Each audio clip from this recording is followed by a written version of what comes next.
Sorry about all the...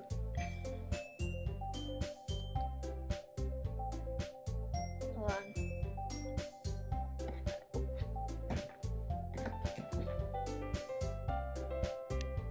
Okay.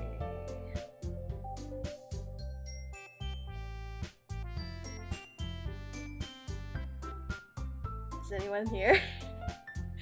Let me just...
Oh, hey V. I'm sorry.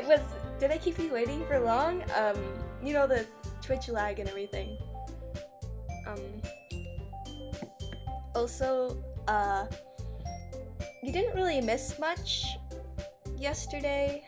I think all we did was get all the CGs, and there's basically a lot of stereotypical anime shenanigans, so I mean, I guess you could always watch the recording if you want, but like going through them, I actually realized something.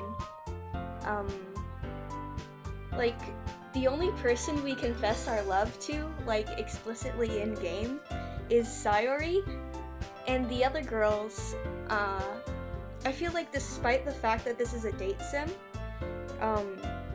I think we became like, okay, this is hard for me to put in words, but like, we became friends with them rather than like, I mean, like, because it's a date sim, it's framed romantically, but like, if you look at their poems, like, I mean, you could interpret it romantically, but basically their final poems to you on the good route, like, not the fucked up stuff. It's basically thanking you for, like, being there and being a good friend, which I think is really interesting. And, like, despite the fact that this game is, like, really pushy, well, I mean, it's supposed to be pushy about, like, being all romantic and stuff, because it is supposedly a date sim. I thought this was just, like, really interesting. I think I'm just rambling now, but I guess I kind of want to wait until, like, maybe at least, like, one more person gets here, if that's alright with you.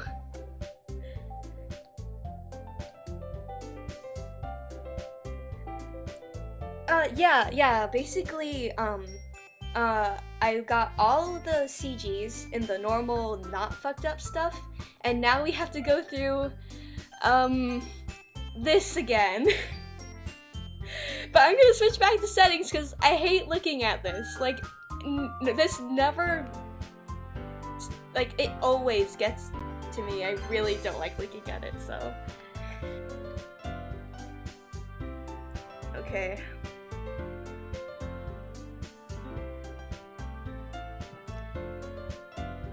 Oh, thanks for the link, but, I don't think I'll be able to use this today. Maybe next time. I'll look into it, because, like, I don't want to,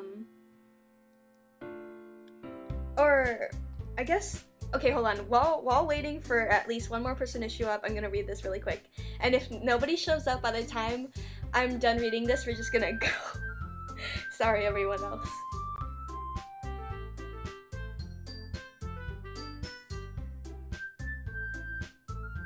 I think I actually already have that enabled in my settings.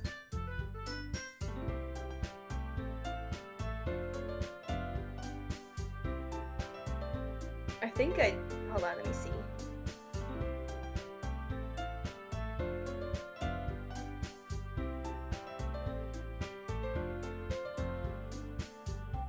Oh, I mean, I can't check in the app, but yeah, this is pretty... I'm pretty sure I checked reduce delay, and I kind of don't want to, like, mess with it too much, like, while I'm already streaming. Are you okay with, like, starting, or, like, I mean, are you okay with, like, do you want to, like, start now, or do you want to, like, wait? I mean, I'm cool with waiting, because, like, obviously I want to have as many people here as possible, but I also feel bad about, like, making you sit here looking at this settings screen. Unless you want to look at the freaking menu screen. Okay, let's go. Let's...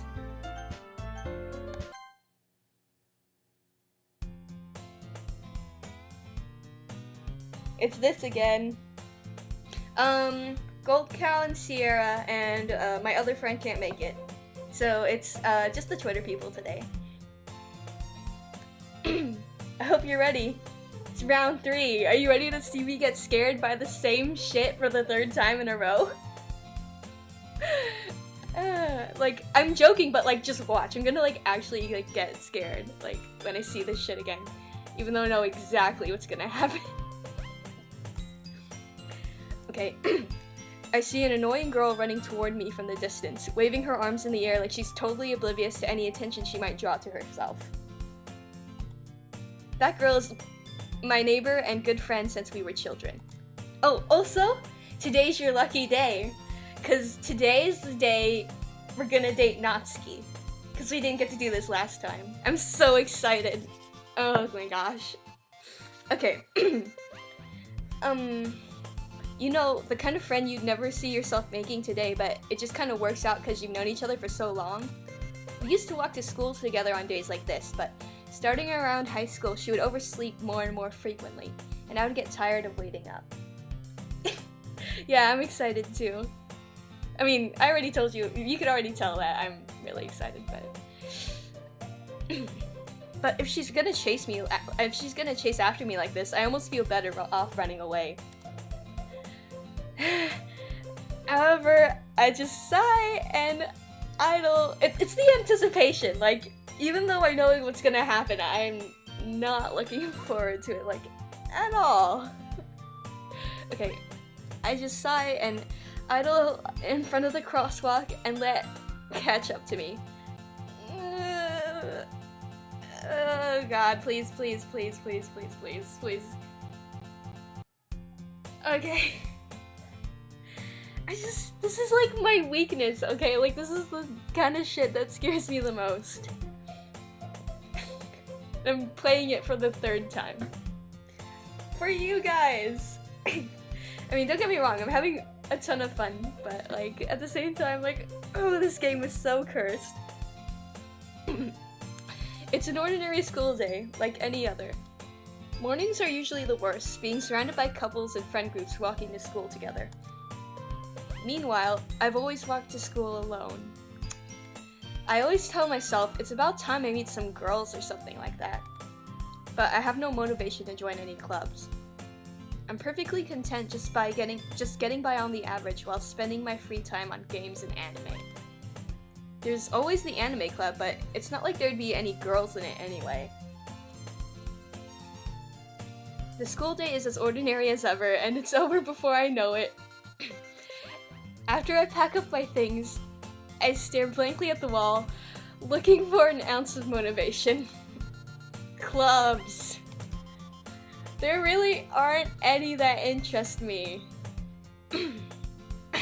Sorry. Besides, most of them would probably be way too demanding for me to want to deal with. I guess I have no choice but to start with the anime club. Oh, hey, are you gonna do work in here? No. Okay, because I'm gonna be like, is it okay if I... Yeah. Okay, I'm gonna be like talking for... Yeah. Okay, thank you so much. Mickey? Monika? Oh my goodness, I totally didn't expect to see you here. It's been a while, right? Yeah, it has. Monika smiles sweetly. We do know each other. Well, we rarely talk, but we were in the same class last year. Oh, my friend says hi. Oh, hi. Monika was probably okay. Monika was probably the most popular girl in class. Smart, beautiful, athletic. Basically, completely out of my league. So, having her smile at me so genuinely feels a little... What did you come in here for, anyway? Oh, I've just been... Sorry. Oh, I've just been looking for some supplies to use for my club. Do you know if there's any construction paper in here? Or markers? I guess you could check the closet. You're in the debate club, right? About that. I actually quit the debate club. Really? You quit? Yeah. To be honest, I can't stand all of the politics around the major clubs. It feels like nothing but arguing about the budget and publicity and how to prepare for events.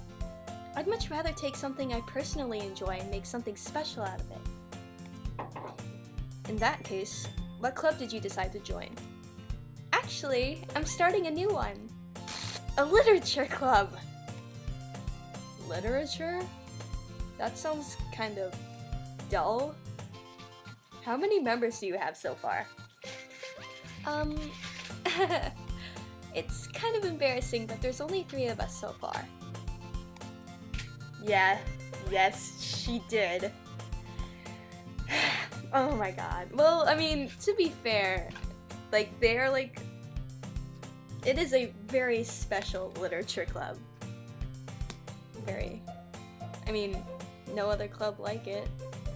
I mean, I actually don't think there are any other clubs in this game. Just the one. Now that I think of it. It's really hard to find new members for something that sounds so boring. Well, I can see that. But it's really not boring at all, you know?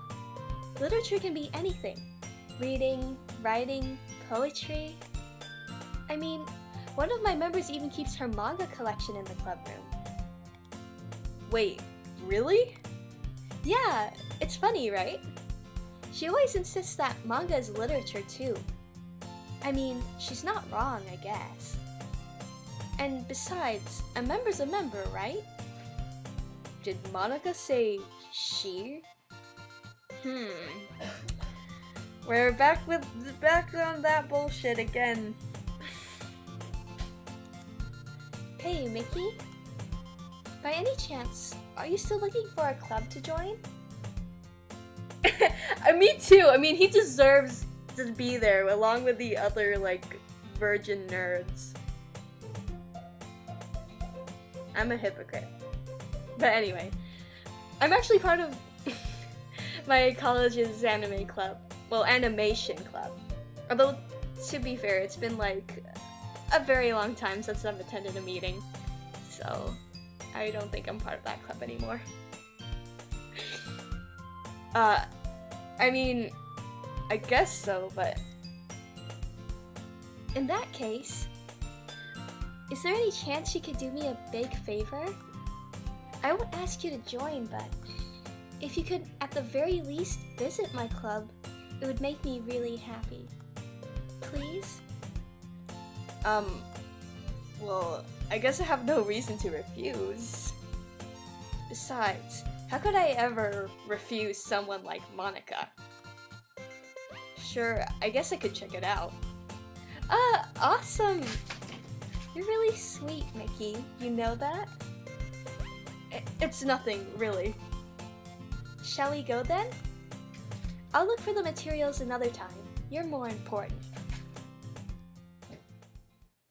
And thus, today marks the day I sold my soul to Monika and her irresistible smile.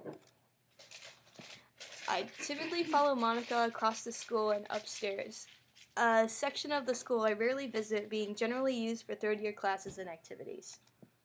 Monika, full of energy, swings open the classroom door. Oh god, that has never happened before. That didn't happen last time, did it?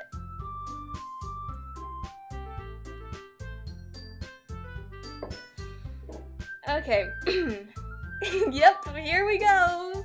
It begins. I'm back, and I brought a guest with me. Oh god, fucking again. For the third time in a row. I swear to God.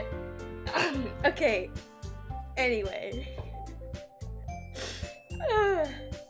Okay. A guest? Seriously? You brought a boy? Way to kill the atmosphere. Yeah, honestly. I mean, speak for yourself. The first time I played this, it was like 2:30 in the morning, and I finished my playthrough at 5 a.m. So that was fun. I mean, I'm kind of joking, but it really was fun. I was like scared. Like, that was probably the most scared I've been in a while. Like, it was pretty great. I don't know why I do this to myself. Like, anyway. Don't be mean, Natsuki. Sorry. But anyway, welcome to the club, Mickey. All words escape me in this situation.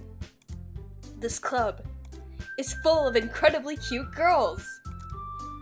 So, let me guess. You're Monika's boyfriend, right? What? No, I'm not. Natsuki. The girl with the sour attitude, whose name is apparently Natsuki, is one I don't recognize. Her small figure makes me think she's probably a first year. Anyway, this is Natsuki, energetic as usual.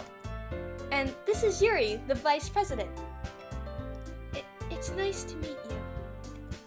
Yuri, who appears comparably more mature and timid, seems to have a hard time keeping up with someone like Natsuki. Yeah, it's nice to meet both of you. So, I ran into Mickey in a classroom and he decided to come check out the club. Isn't that great?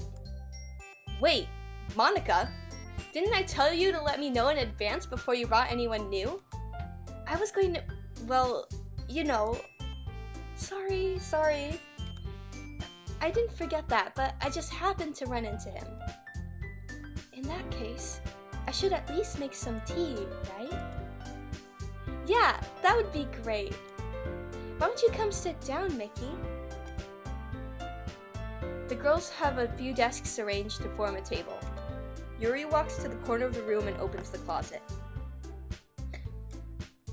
Meanwhile, Monika and Natsuki sit across from each other.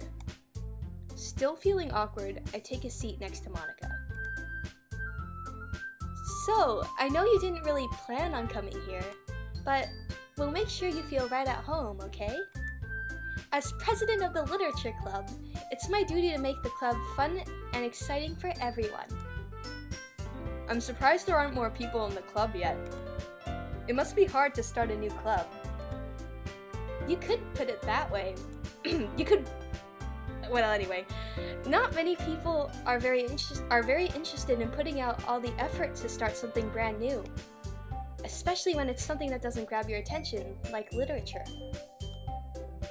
You have to work hard to convince people that you're both fun and worthwhile. But it makes school events, like the festival, that much more important. I'm confident that we can all really grow this club before we graduate. Right, Natsuki? Well, I guess. Natsuki reluctantly agrees. Such different girls, all interested in the same goal. Monika must have worked really hard just to find these two. Yuri returns to the table, carrying a tea set. She carefully places a teacup in front of each of us before setting down the teapot in the middle. You keep a whole tea set in this classroom? Don't worry, the teachers gave us permission. After all, Doesn't a hot cup of tea help you enjoy a good book? I can't remember if that's the right way I'm supposed to be saying that. Oh, it'll come back to me after like an hour. I guess.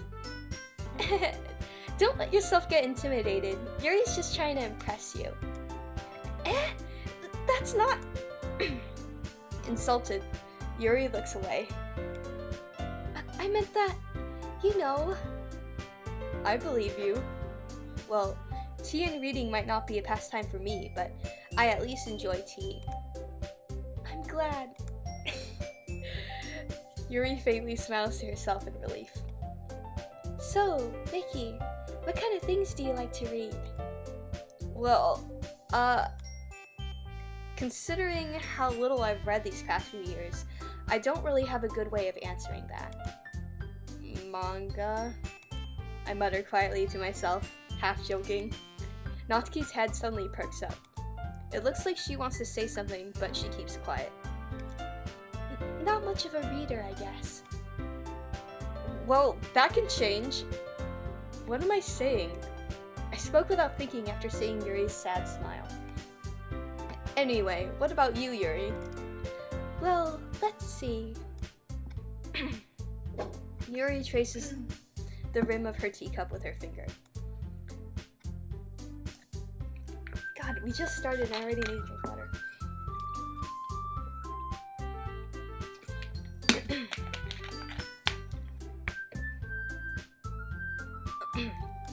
My favorites are usually novels that build deep and complex fantasy worlds.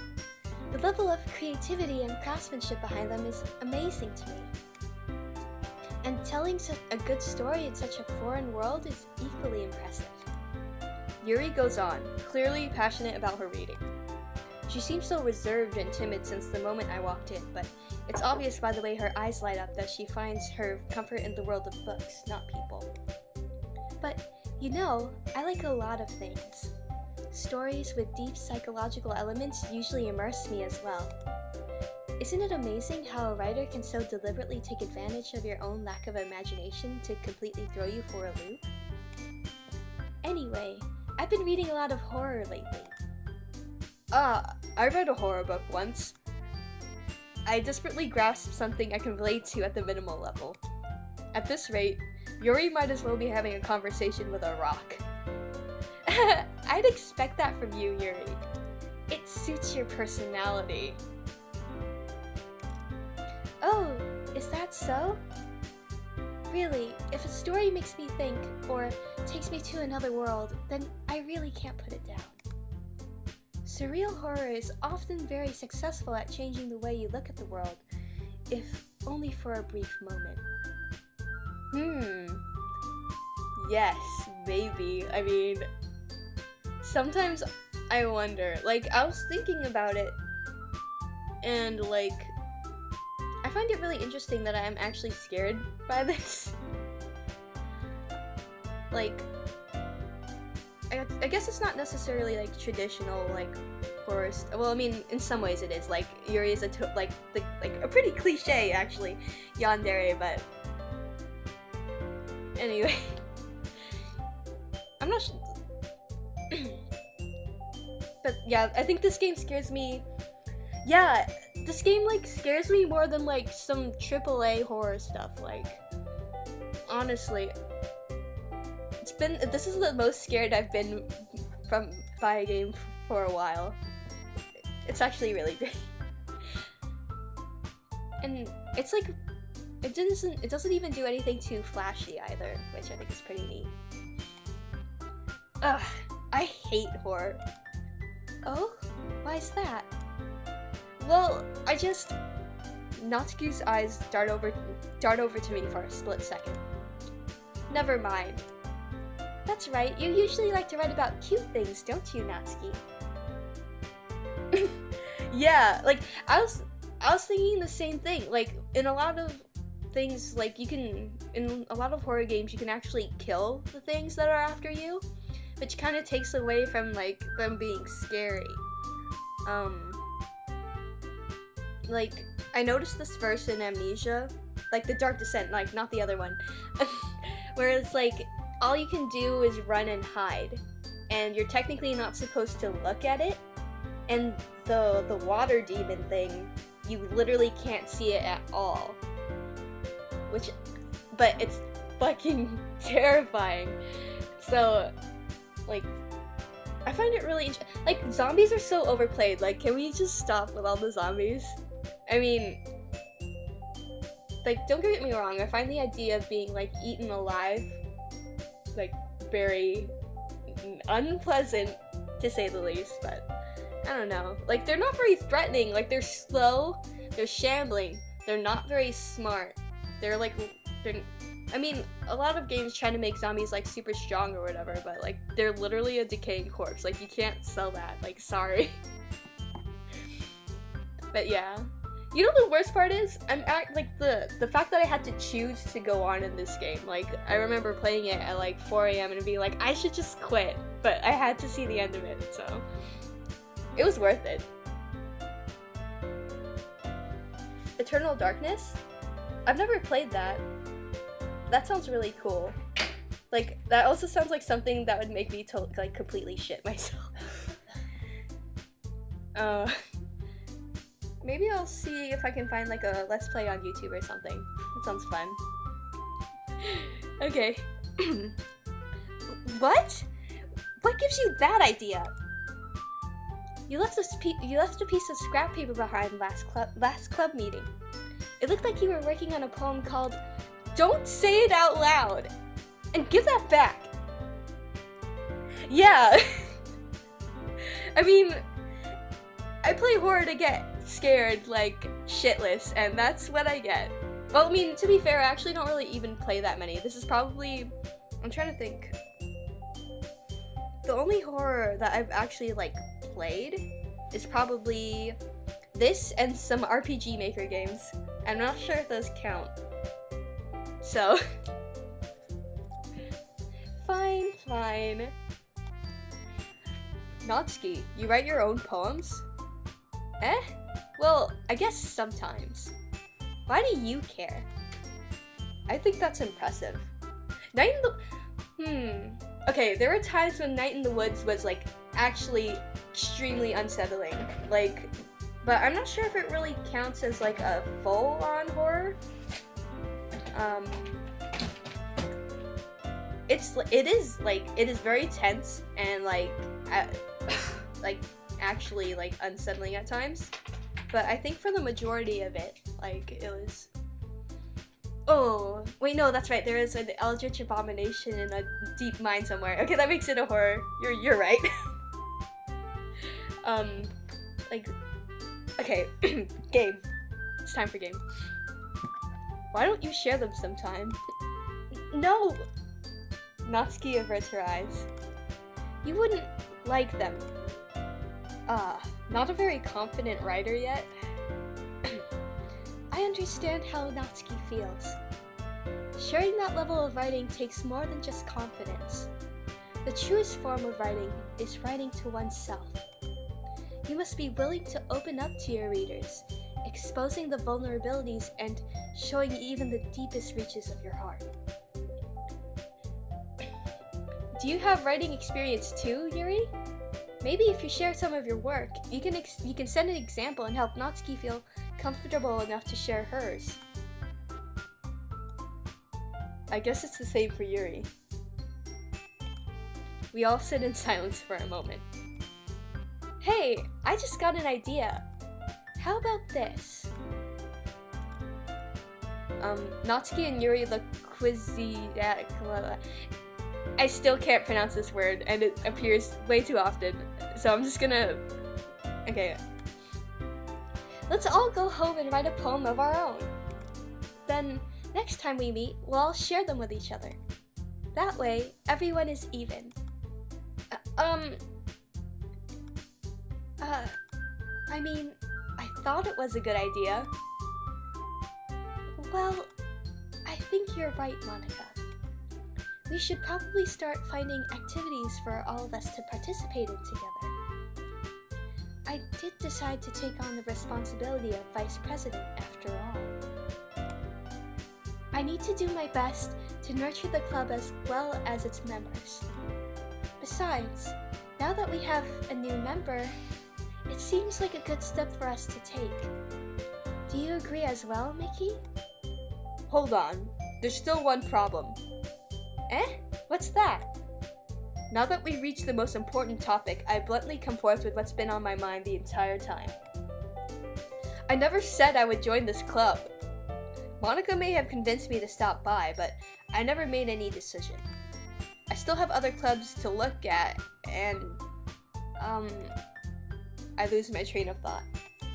All three girls stare back at me with dejected eyes. But, I'm sorry, I thought... Eh? The girls exchange glances before Monika turns back to me. I guess I need to tell you the truth, Mickey. The thing is, we don't have enough members yet to form an official club. We need 4. And I've been trying really hard to find new members. And if we don't find one more before the festival... I'm defenseless against these girls. How am I supposed to make a clear-headed decision when it's like this? I would feel terrible for letting everyone down in this situation. And besides, the club itself seems pretty relaxed. So, if writing poems is the price I need to pay in order to spend every day with these beautiful girls... Right. Okay, I've decided then. I'll join the literature club. God. One by one, the girls' eyes light up. Oh my goodness, really? Do you really mean that, Mickey? Yeah. It could be fun, right? You really did scare me for a moment. I mean, if you really just left after all this, I would be super pissed. Mickey, I'm so happy. We can become an official club now. Thank you so much for this. You're really amazing. I'll do everything I can to give you a great time, okay? Thanks, I guess. Okay, everyone. I think with that, we can officially end today's meeting on a good note. Everyone remember tonight's assignment. Write a poem to bring to the next meeting so we can all share. Monika looks over at me once more. Mickey, I look forward to seeing how you express yourself. I'm gonna save really quick.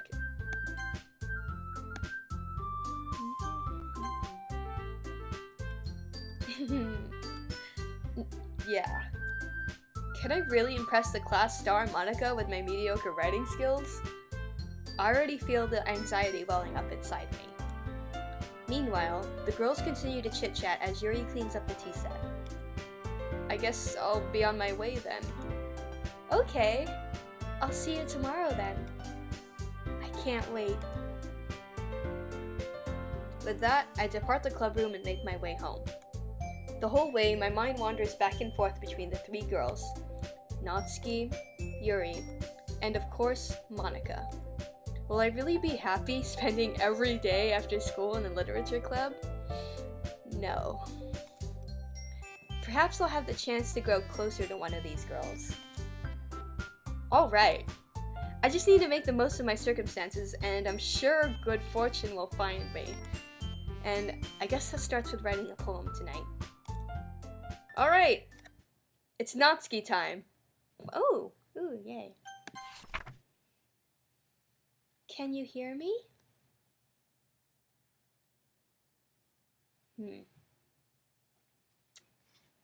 Technically, no. Oh shit, I did! I've never seen that poem before. Okay, let's go!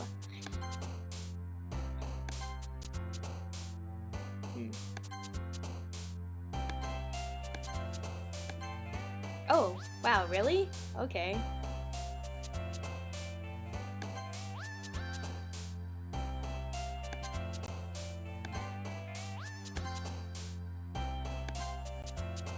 I swear, this screen gives me so much anxiety. Like, I'm actually feeling, like, pain in my heart. Like, I'm, like, really tense. Just...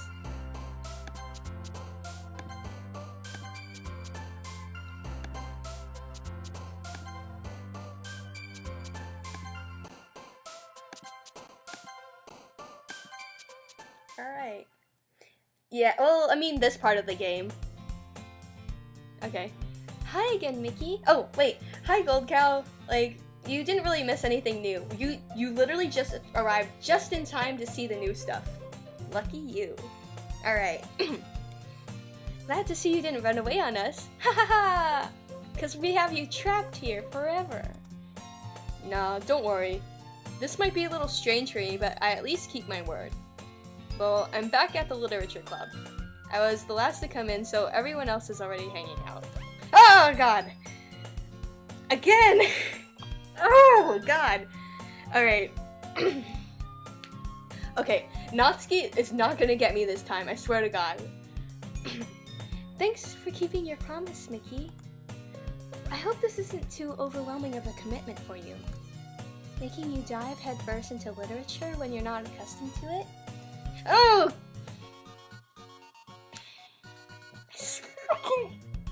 Okay, I'm not picking this at all, you guys. Like...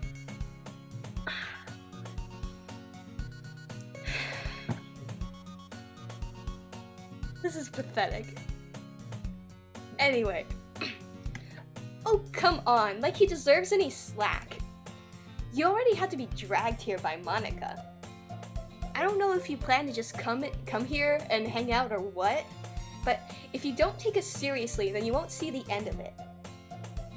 Oh, thank you! Okay, I'm glad, cause... yeah, I'm trying really... I think allowing my voice to rest for a day made it a little better.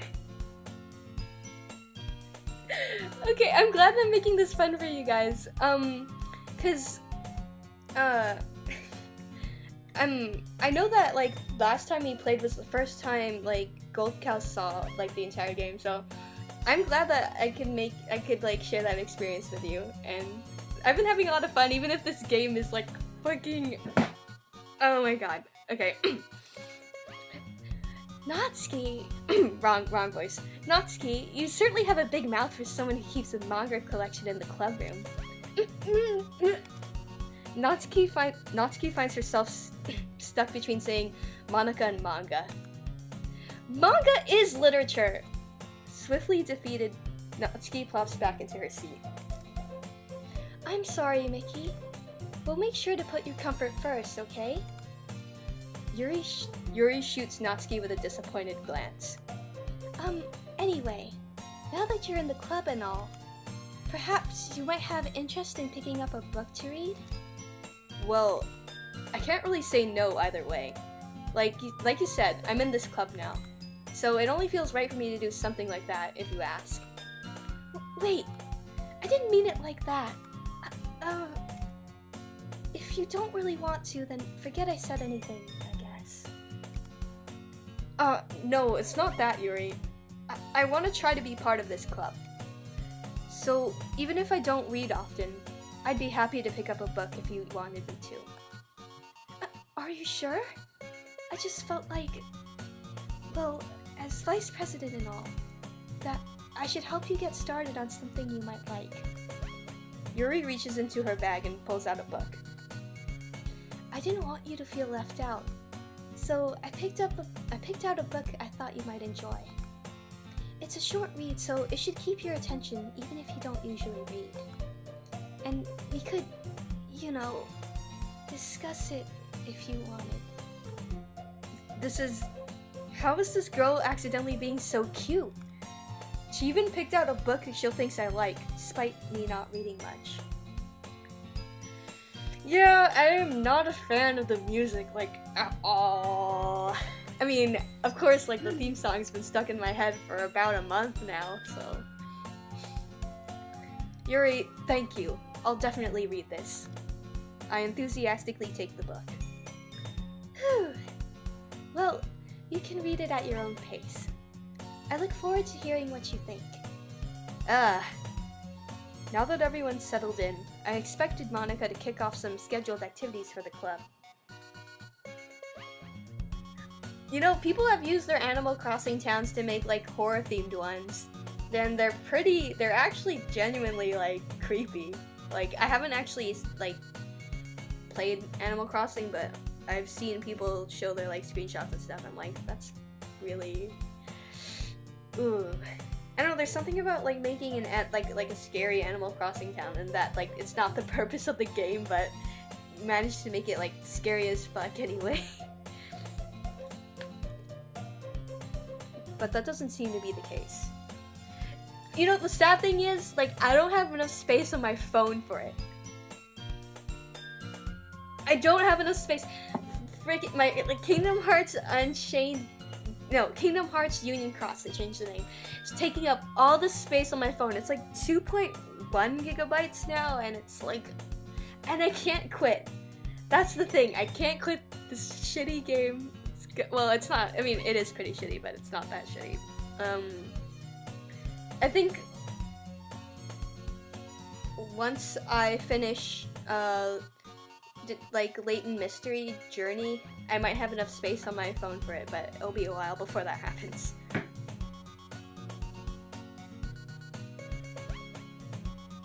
You can't mention a creepypasta and then not tell me what happens in it.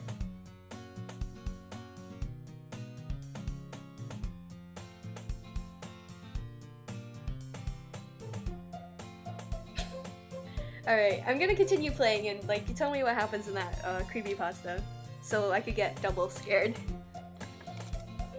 Yuri's face is already buried in a book. I can't help but notice her intense expression, like she was waiting for this chance. Meanwhile, Natsuki is rummaging around in the closet. Ugh! I hear Natsuki utter an exasperated sigh from within the closet. She seems to be annoyed by something. I approach her in case she needs a hand. You looking for something in there? Fucking Monika! She never puts my stuff back in the right spot. What's the point in keeping your collection organized if someone else is just gonna mess it up? Natsuki slides a bunch of stacked books and boxes across the shelf. It's actually really interesting to see the normal version of these scenes, because I've only ever seen the fucked up version. So, like, it's an interesting contrast. Tom Nook? I honestly would not put that. I think I've actually heard of that one. I mean, I don't actually know, like, the specifics, but I've heard of that. Like, honestly, I wouldn't put it past him, like I said. Manga. You read manga, right? Sometimes. Manga is one of those things where you can't admit you're really into it until you figure out where the other person stands. How did you know, anyway? I heard you bring it up at some point. Besides, it's kind of written on your face. What's that supposed to mean? I see. There's a lone volume of manga amidst a stack of various books on the side of one of the shelves. Curious, I pull it out of the stack. There it is! Natsuki snatches it out of my hand. She then returns to a box of manga and slips the volume right into the middle of the rest. Ah, much better. Seeing a box set with one book missing is probably the most irritating sight in the world. I know that feel. I get a closer look at the box set she's admiring. Parfait Girls? It's a series I've never heard of in my life. That probably means it's either way out of my demographic or it's simply terrible. If you're gonna judge, you can go do it through the glass on that door. She points to the classroom door. Hey, hey, I wasn't judging or anything. I didn't even say anything. It was the tone of your voice. But I'll tell you one thing, Mickey. Consider this a lesson. Don't judge a book. In fact, Natsuki pulls out the first volume of Parfait Girls from the box. I'm gonna show you exactly why. She shoves the book right into my hands. I stare at the cover. It features 4 girls in colorful attire striking animated feminine poses. It's exceedingly moe. Don't just stand there! What? Natsuki grabs my arm and pulls me out of the closet. She then takes a seat against the wall beneath the windowsills. She pats the ground next to her, signaling me to sit there. Wouldn't chairs be more comfortable? I take my seat. Chairs wouldn't work. We can't read at the same time like that. Eh? Why's that? I guess it's easier to be close together like this. Don't just say that! You'll make me feel weird about it! Natsuki crosses her arm and scooches an inch away from me. Sorry. I didn't exactly expect to be sitting this close to her either. Not that I can say it's a particularly bad thing. I open the book. It's only a few seconds before Natsuki once again inches closer, reclaiming the additional space all she hopes I won't notice. I can feel her peering over my shoulder, much more eager to begin reading than I am. I mean, like, you're kidding, but there's actually something. Okay, well, maybe we won't be able to see it, but she mentioned something like that, like in the normal version of the scene. She's like, the drama gets really good! Wow, how long has it been since I've read the beginning? You don't go back and flip through the older volumes every now and then? Not really. Maybe sometimes after I've already finished the series. Hey, are you paying attention? I am, but nothing's really happened yet, so I can talk at the same time.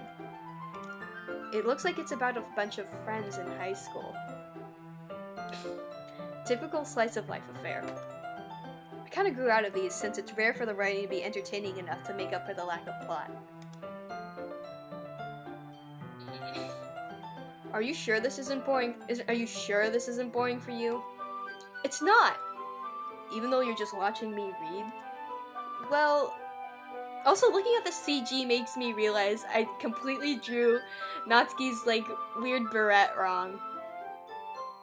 But whatever. Like, after I fixed it, too.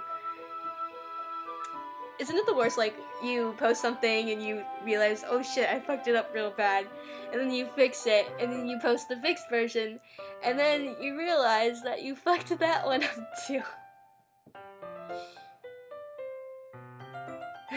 But yeah, she's really cute.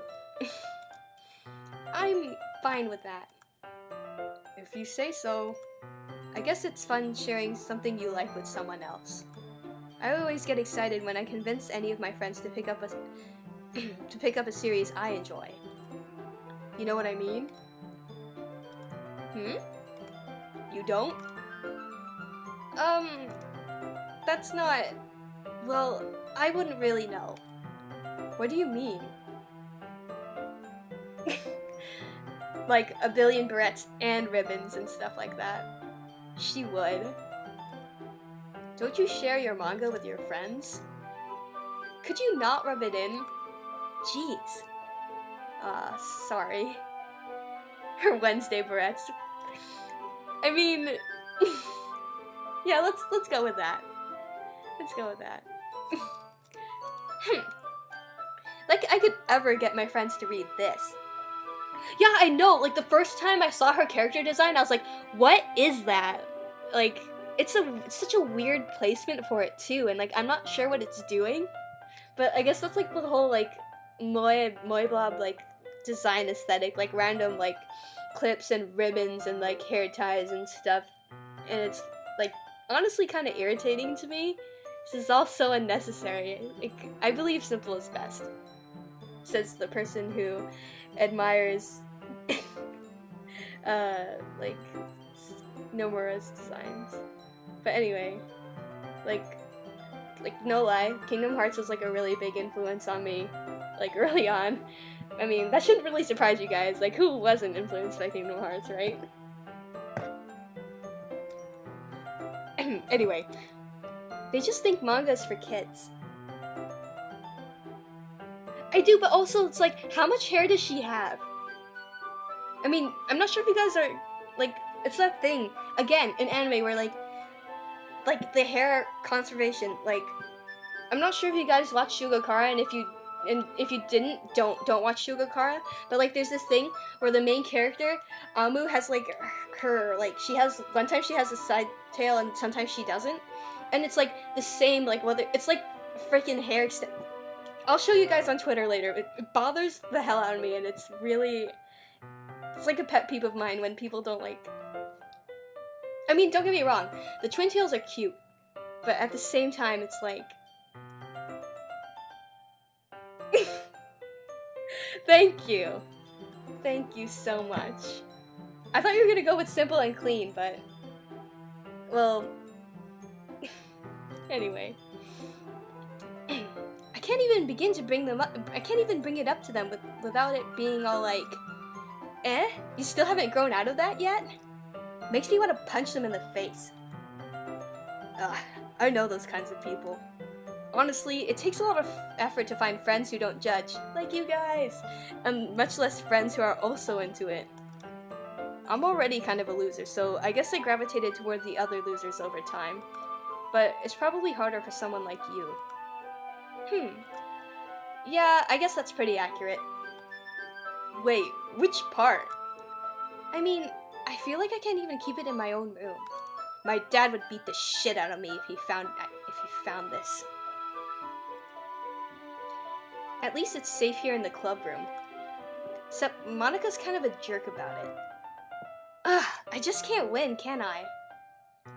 Well, it paid off in the end, didn't it? I mean, here I am, reading it. Well, it's not like that solves any of my problems.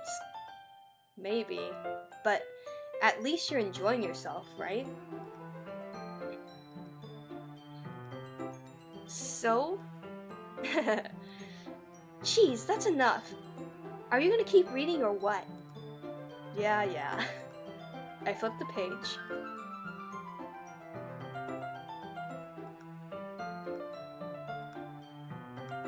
Time passes.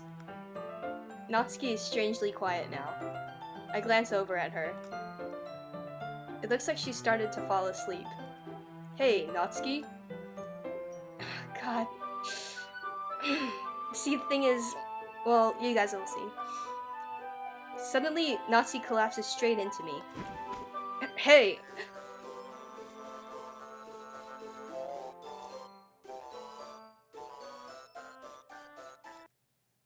Oh, jeez. Natsuki, are you okay? Here.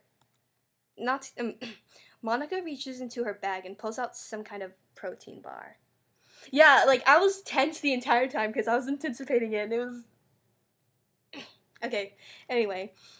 She throws it in Natsuki's direction. Natsuki's eyes suddenly light up again. She snatches the bar from the floor and immediately tears off the wrapper. I told you not to give... She doesn't even finish her sentence before stuffing it into her mouth. Don't worry, Mickey. She's fine. It just happens every now and then. That's why I always keep a snack in my bag for her. Nope. We actually did the opposite of killing her. We actually did all the good stuff and got all her cute, well, her moe scenes and shit. Anyway, why don't we all share poems now?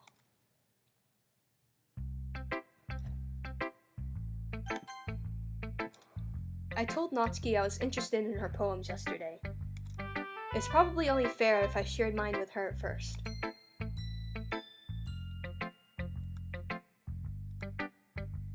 Okay, let's start with the things I don't like.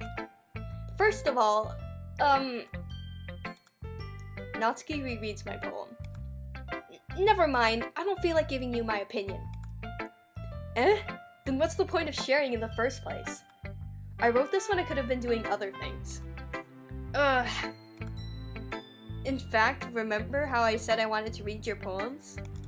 That's what I had in mind when writing this. I want to help you feel comfortable enough to share yours. Like Monika said. Well, I would be more comfortable sharing my poem if yours was really bad. You were supposed to show me some dumb poem and make me go, ha, well it's not that great, but let me show you what real literature looks like. And you went and ruined it. I hope you're happy. So, in other words, you're saying you liked it? Natsuki's retort gets caught in her throat. You're so... You don't understand anything, do you? I already told you that you don't have to go announcing it to the world like you're all self-important. Pretty sure you never actually said that. I say that mostly to myself. Natsuki must really hate me or something. I can't figure out if it's a win or a loss that she liked my poem. In any case, you still need to show me yours, right? Fine, I guess. Only because Monika will make me if I don't. Oh, wrong voice. Only because Monika will make me if I don't. Oh, by the way, even though we've read all of these poems, I'm gonna actually I'm gonna read through all these scenes, and you'll understand why later. Eagles can fly. Monkeys can climb. Crickets can leap. Horses can race. Owls can seek. Cheetahs can run. Eagles can fly. People can try. But that's about it. Yeah. I told you that you weren't gonna like it. I like it. What? Just be honest. I am. Why are you so convinced that I wouldn't like it? Well, because everyone in high school thinks that writing has to be all sophisticated and stuff. So people don't even take my writing seriously. Sorry. But isn't the point of poems for people to express themselves? Your writing style wouldn't make your message any less valid. Yes, exactly. I like when it's easy to read but hits you hard. Like in this poem. Seeing everyone around you do great things can be really disheartening. So I decided to write about it. Yeah, I understand. But the other nice thing about simple writing is it puts more weight on the wordplay. Like, I set up for a rhyme at the end, but then made it fall flat on purpose.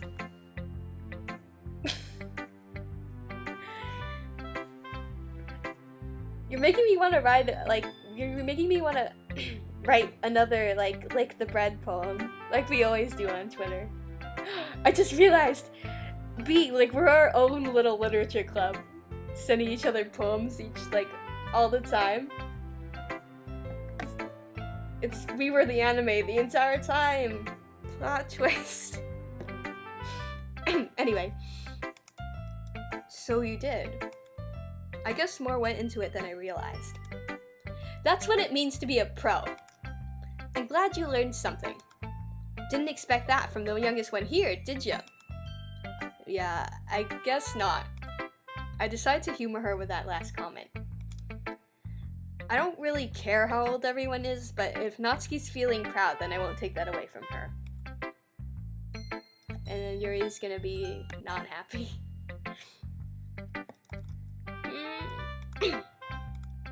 Yuri stares at the poem. A minute passes, more than enough for her to finish reading.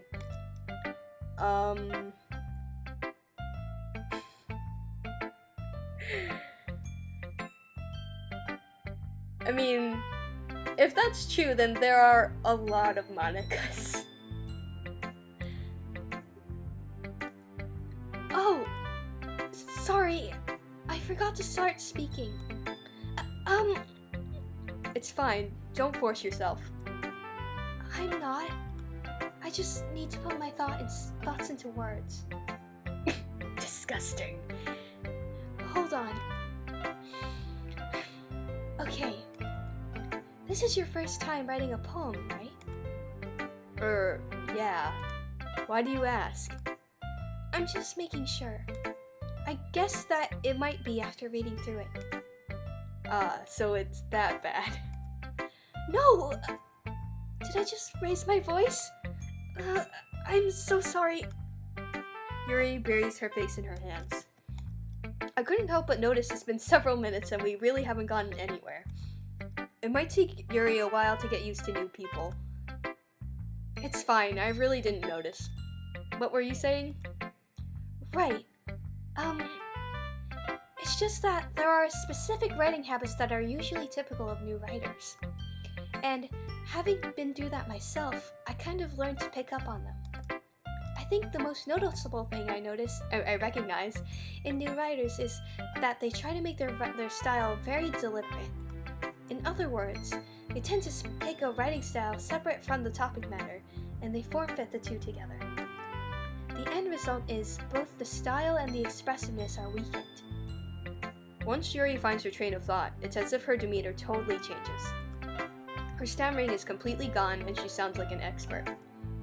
Of course, that's not something you can be blamed for. There are so many different skills and techniques that go into writing even a simple poem. Not just finding them and building them, but getting them to work together is probably the most challenging part. It might take you some time, but it all comes with practice and learning by example and trying new things.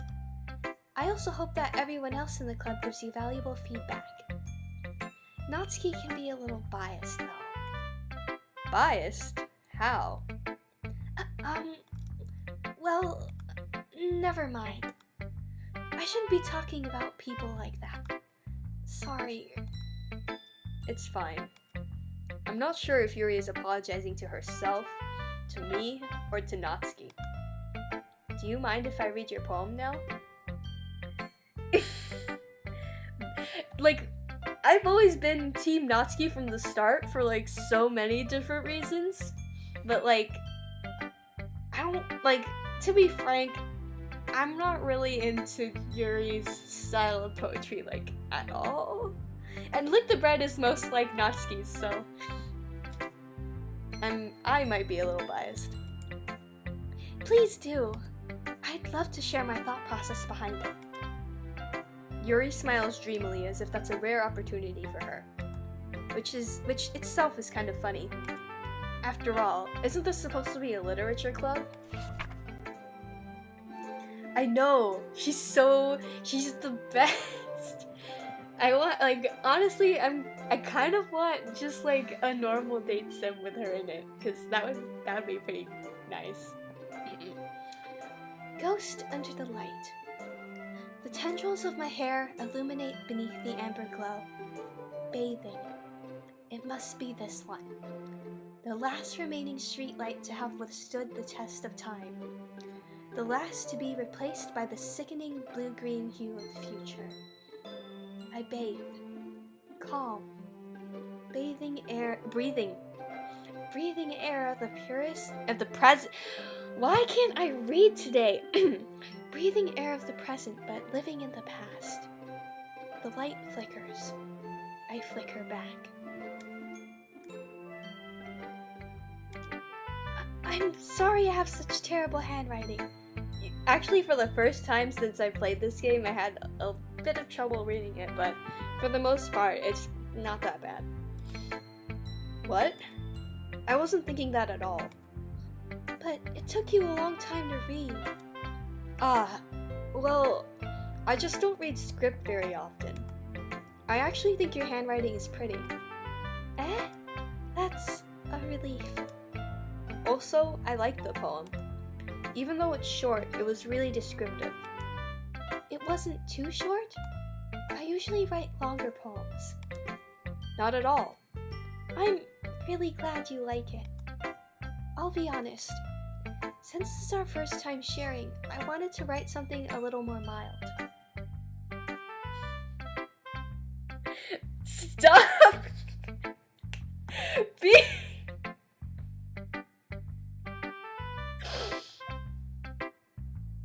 How are you so good at this? My only regret is that I only have, like, my voice right now, so I can't really type a poem. Because it takes me a really long time to come up with, like, a suitable response, but...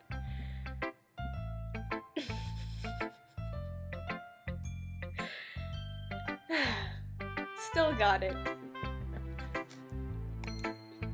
Something easy to digest, I suppose. Are you into ghosts, Yuri? I keep reading it, it's so good. I love Lick the Bread. Like, it's so simple, but it's like hard to like fit what you want to say into it, because you have to keep it like really simple. But that's what makes it fun. Natsuki understands. And that's why she's the best. Hoo-hoo. Actually, the story isn't about a ghost at all, Mickey. Really? I must have totally missed the point. Well, I suppose you did only glance over it after all. But remember that poets often express their own thoughts, feelings, and experiences in their work. They usually do more than tell a simple story or paint a picture.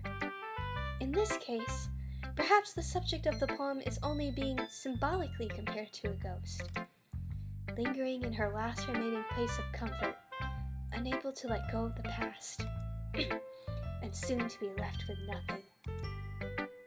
That's a lot more solemn, putting it that way. I haven't even thought of that. That's impressive. It's nothing really. Though, it makes me happy that you think that. Just remember that it won't be long before you pick up on these things too. Yeah, maybe you're right. I guess I'll have to keep trying. I'm counting on you. Monika time. It's time for Monika. Hi, Mickey. Having a good time so far? Yeah. Good. Glad to hear it.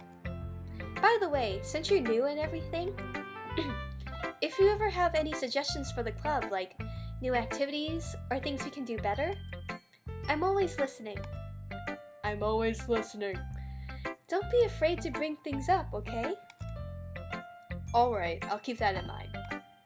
Of course I'll be afraid to bring things up. I'm much better off just going with the flow until I'm more settled in.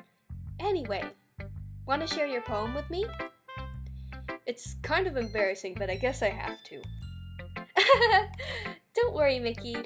We're all a little embarrassed today, you know? But it's that sort of barrier that we'll all learn to get past soon.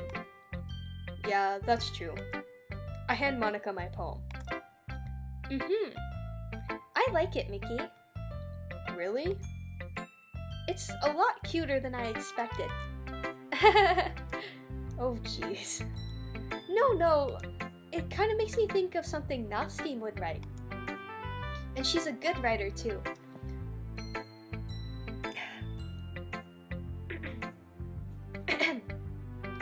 Sorry. So take that as a compliment. If you say so. Sorry. Yup. If you're interested in Natsuki, then always keep a snack on you. She'll cling to you like a puppy. Natsuki's dad doesn't give her enough lunch money or leave her any food in the house, so she's in a fussy mood pretty often. Monika's Zawala! I didn't pronounce that correctly, but whatever. But sometimes she just loses all of her strength and shuts down. Like earlier. This is just a guess, but I think she's so small because her malnutrition is interfering with her adolescent growth. But hey, some guys are into petite girls too, you know? Literally, what the fuck is wrong with you? See, this is the reason why, like, I can't bring myself to, like, actually like Monika. Even though I forgive her, like, I don't like her. Like, what the fuck is wrong with you? And all this just to gain, like, somebody's, like, affection? Like, why would you drag your friends like that? Especially something, like, this serious? God. Sorry, just trying to look at the bright side. Anyway, do you want to read my poem now? Don't worry, I'm not very good. You sound pretty confident for someone who claims to not be very good. Well, that's because I have to sound confident. That doesn't always mean I feel that way, you know? I see. Well, let's read it then. Hole in wall. But he wasn't looking at me. Confused, I frantically gaze at my surroundings, but my burned eyes can no longer see color. Are there others in this room? Are they talking? Or are they simply poems on flat sheets of paper? The sound of frantic scrawling playing tricks on my ears. The room begins to crinkle, closing in on me. The air I breathe dissipates before it reaches my lungs. I panic. There must be a way out. It's right there. He's right there. I mean, I might, like, if you guys want me to, I might do the entire thing with that voice. Swallowing my fears, I brandish my pen. So, what do you think? It's very freeform, if that's what you want to call it. Sorry, I'm not really the right person to ask for feedback. It's okay. Yeah, that kind of style has gotten pretty popular nowadays. That is, a lot of poems have been putting emphasis on the timing between words and lines. When performed out loud, it can be really powerful. What was the inspiration behind this one? Well, I'm not sure if I know how to put it. I guess you could say I had some kind of epiphany recently. It's been influencing my poems a bit. An epiphany? Yeah, something like that. I'm kind of nervous to talk about deep stuff like that because it's kind of coming on strongly.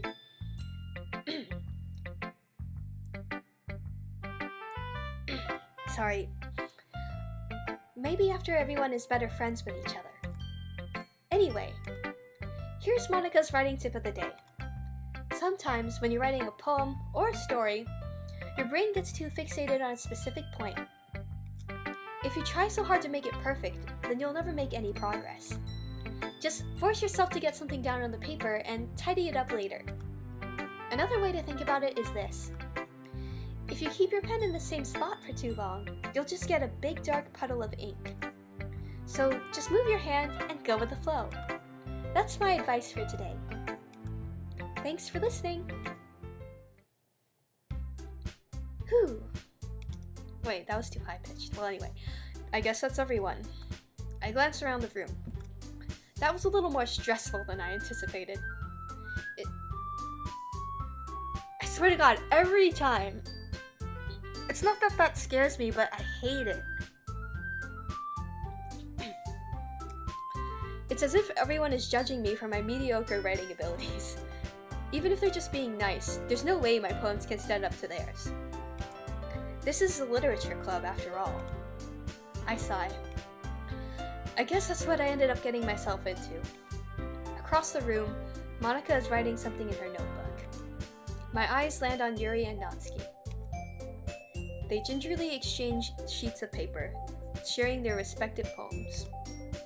As they read in tandem, I watch each of their expressions change. Natsuki's eyebrows furrow in frustration.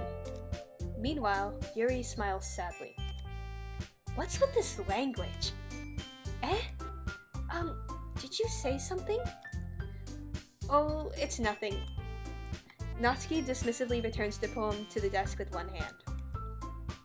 I guess you could say it's fancy. Thanks. Yours is cute. Cute?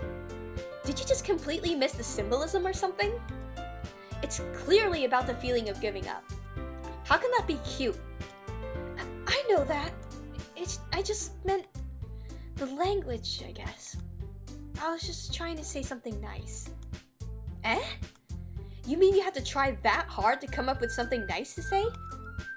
Thanks, but it didn't really come out nice at all. Well, I do have a couple suggestions.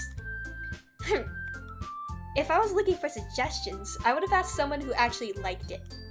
Which people did, by the way.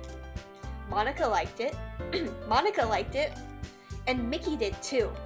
So based on that, I'll gladly give you some suggestions of my own.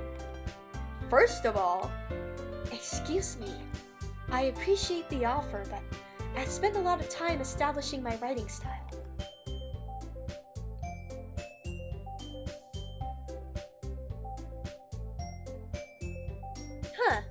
That's interesting.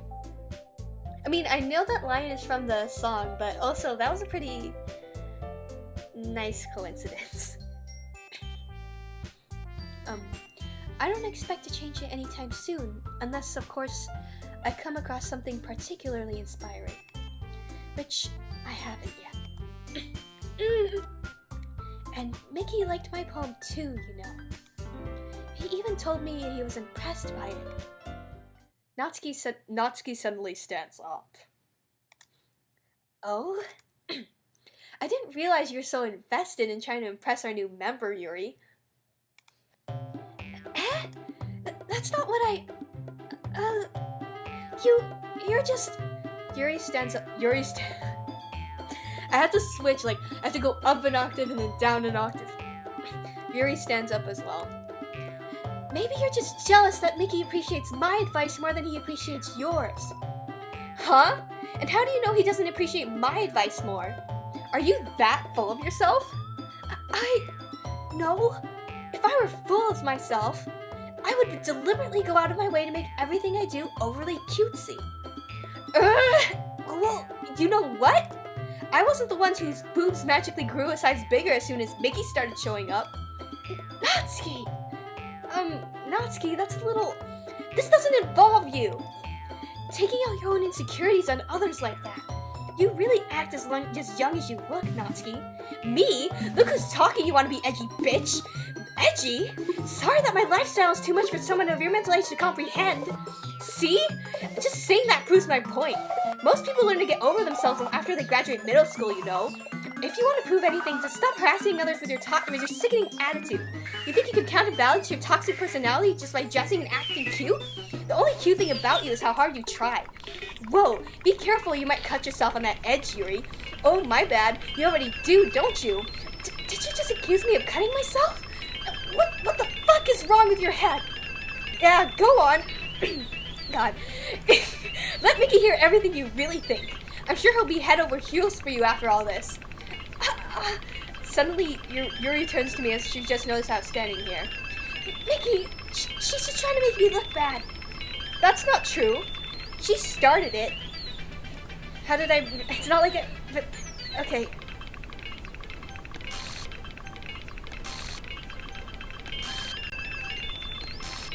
See, it's this that makes me think that the dev wanted everybody to go after Natsuki first, and I kind of understand what... Hi.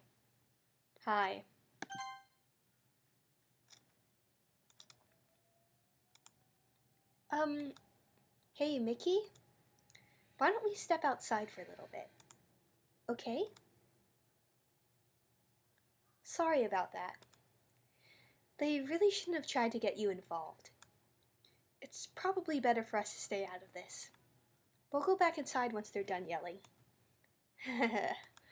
Some president I am, right? I can't even confront my own club members properly.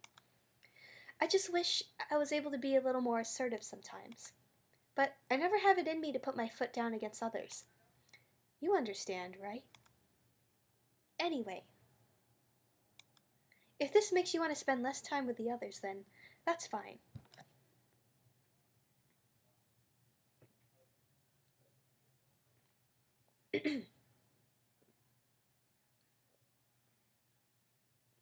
Sorry. Alright. I'd be happy to spend time with you instead. Suddenly, Natsuki runs out of the classroom. She quickly runs away. Oh dear. Well, it looks like they're done. I didn't mean it. I didn't mean it. I didn't mean it. Yuri is rocking back and forth in her desk with her palms on her forehead. Yuri? I didn't mean it. I believe you. I have no idea what Yuri might have said to Natsuki. Or did. Mickey, please don't hate me. Please. I'm not like this. There's something wrong with me today. You have no idea how right you are. It's fine, Yuri. We know you didn't mean it. Besides, I'm sure Natsuki will forget all about it by tomorrow. Completely. Anyway, the meeting is over, so you can go home now if you want. Yuri looks at me like she wants to say something, but she keeps glancing at Monika. You can go first, Monika. I'd like to stay a little bit longer. I'm the president, so I should be the last one out. I'll wait for you to be done. Am I starting to give Monika Sayori's voice? I'm sorry, guys. It's hard to have... I don't think I've really established a good voice for Monika. Besides this one. But I don't want to do that one. Well, I mean, I could because it'd be really funny, but... Anyway. Well, I'm vice president, so please let me take that responsibility today. It kind of sounds like you don't want me around for something, Yuri. It's not that. It's not that. I didn't get much of a chance to discuss my book with Mickey. It would just be embarrassing with you listening. I guess I don't really have a choice, do I? I'm sorry for causing trouble, but I really... God. Okay. Let's go.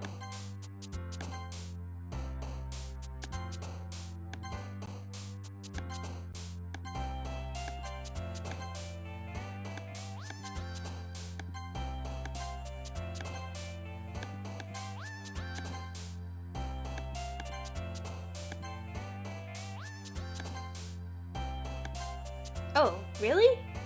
Interesting. Okay, thanks. Oh my gosh, it makes me so happy that you can tell the difference between them. I was worried that they all sound the same. Alright, thanks guys. I really appreciate it.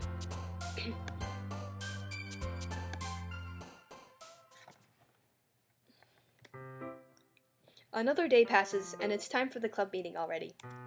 I've gotten a little bit more comfortable here over the past couple days. Entering the club room, the usual scene greets me. Welcome back, Mickey. Hi, Yuri.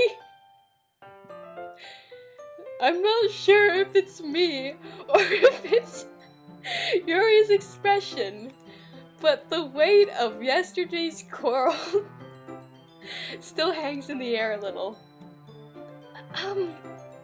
Yuri glances over her shoulder, looking around the room. Natsuki is reading manga at a desk, and surprisingly, Monika isn't here yet. Suddenly, Yuri takes my arm and pulls me to the corner of the room. About yesterday, I really need to apologize.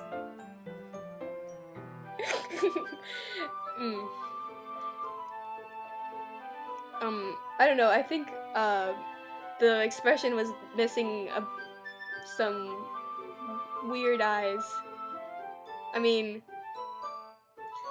it had the most important part of Yuri anyway, so... Okay, I'm sorry, that was really cold. Nothing like that has ever happened before. And something just came over me, I guess. I wasn't acting mentally sound. Please don't think we're usually like this. Not just me, but Natsuki as well. Yuri, I'm happy that you were considerate and apologized. You don't have to worry too much. Wait, hold on, I'll save really quick, because it's been a while. Doop. Even though I've only been here a couple days, I could tell that something was off yesterday. Maybe we were just a little extra sensitive because it was our first time sharing poems. But whatever it was, it didn't make me think any less of you. I had already decided that there's no way you could be a bad person. And now that you're apologizing, I know you really didn't mean it. Mickey, don't say those kinds of things so frankly. They make me a little too happy. I'm really glad that you're such an understanding person. And I'm really glad that you joined this club. Everything is a little bit brighter with you around and... sorry, what am I saying right now? Hey, have you guys seen Monika? No, I haven't. I was also kind of wondering where she was. Man!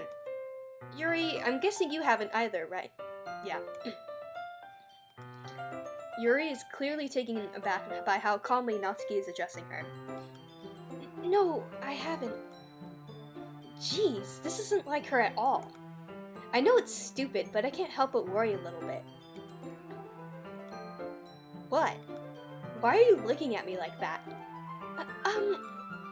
Natsuki, about yesterday, I just wanted to apologize. I promise I didn't mean any of the things I said. And I'll do my best to stay under control from now on. So... Yuri, what the heck are you talking about? Did you do something yesterday? Eh? Jeez. Whatever's on your mind, I'm sure it was nothing. I don't even remember anything bad happening. You're the kind of person who worries too much about the little things, aren't you? But... oh god, this has never happened before.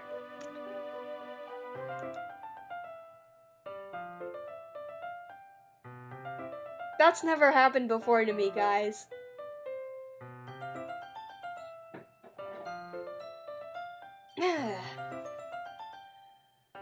Just curious. I didn't read it because I wanted to get as far away from that face as possible, but... yeah, I figured. I can't look at Natsuki's face without... Anyway. I'll accept your apology anyway if it makes you feel if it helps you feel better about it. Besides, it's kind of nice to hear since I was always afraid that you secretly hated me or something like that. No, not at all. I don't hate you.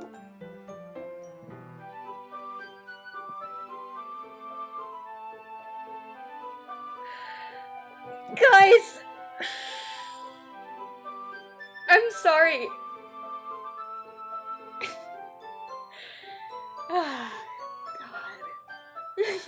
Well, I mean, it probably has never happened before to her either. To be fair. Well, you're kind of weird, but I don't hate you either. Natsuki turns to me. You're still on trial, though. Hey! Suddenly, the door swings open. Sorry, I'm super sorry. There you are. I didn't mean to be late. I hope you guys weren't worried or anything. Nah. Well, Natsuki was. I was not! What took you so long, anyway? Well, my last period today was study hall. To be honest, I kinda just lost track of time. That makes no sense, though. You would have had to heard the bell ring at least. I must not have heard it since I was practicing piano. Piano? I wasn't aware you played music as well, Monika. Don't give me more credit than I deserve. I guess I've been practicing for a while, but I'm still not really good yet. Still, that must require a lot of dedication. So, I'm still impressed. Aw, well, thanks, Yuri. You should play something for us sometime. That's... Monika looks at me. Well, I am working on writing a song, but it's not quite done yet. Maybe once I get a little better, I will. That sounds cool. I look forward to it. Is that so? In that case, I won't let you down, Mickey. Monika smiles sweetly. Ah, I didn't mean any pressure or anything like that. Don't worry. I was hoping I could share it with you anyway. I guess that's why I've been practicing so much recently. I see. I'm not sure if Monika was referring to the whole club or just me. Or maybe me, as in physical body me. In that case, best of luck. Thanks. So, I didn't miss anything, did I? Nope. No, not really. I chose not to bring up anything that the three of us talked about.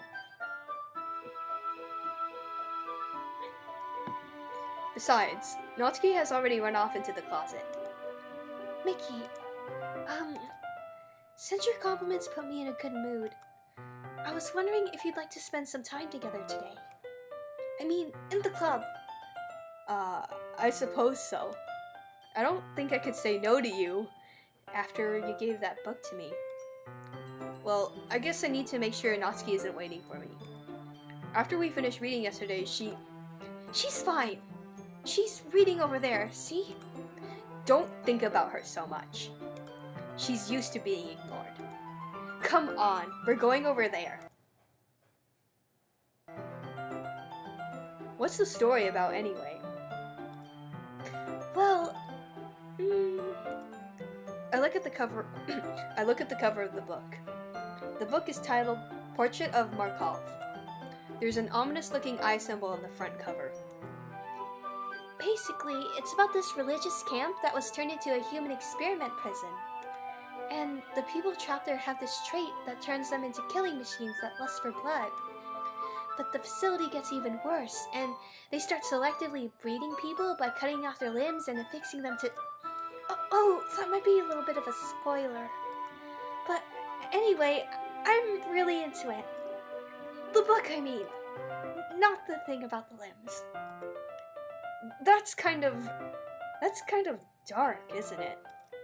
Yuri made it sound like it was going to be a nice story, so that dark turn came out of nowhere. Are you not a fan of that sort of thing, Mickey? No, it's not that. I mean, I can definitely enjoy those kinds of stories, so don't worry. I hope so. Yeah, I totally forgot that Yuri is into those things. She's so shy and reclusive on the outside, but her mind seems to be completely different. It's just that this kind of story, it's the kind that challenges you to look at life from a strange new perspective. When horrible things happen, not because someone wants to be evil, but because the world is full of horrible people and we're all worthless anyway.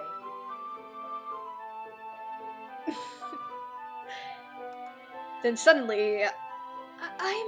I'm rambling, aren't I? Not again.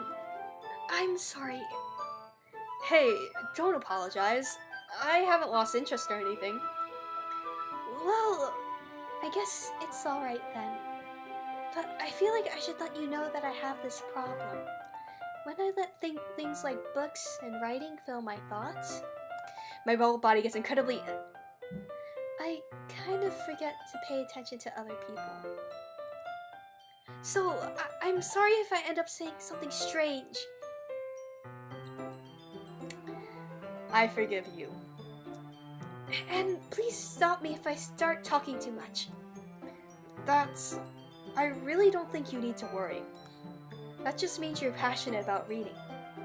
The least I can do is listen. It's a literature club after all. That's true. In fact, I might as well get started reading it, right?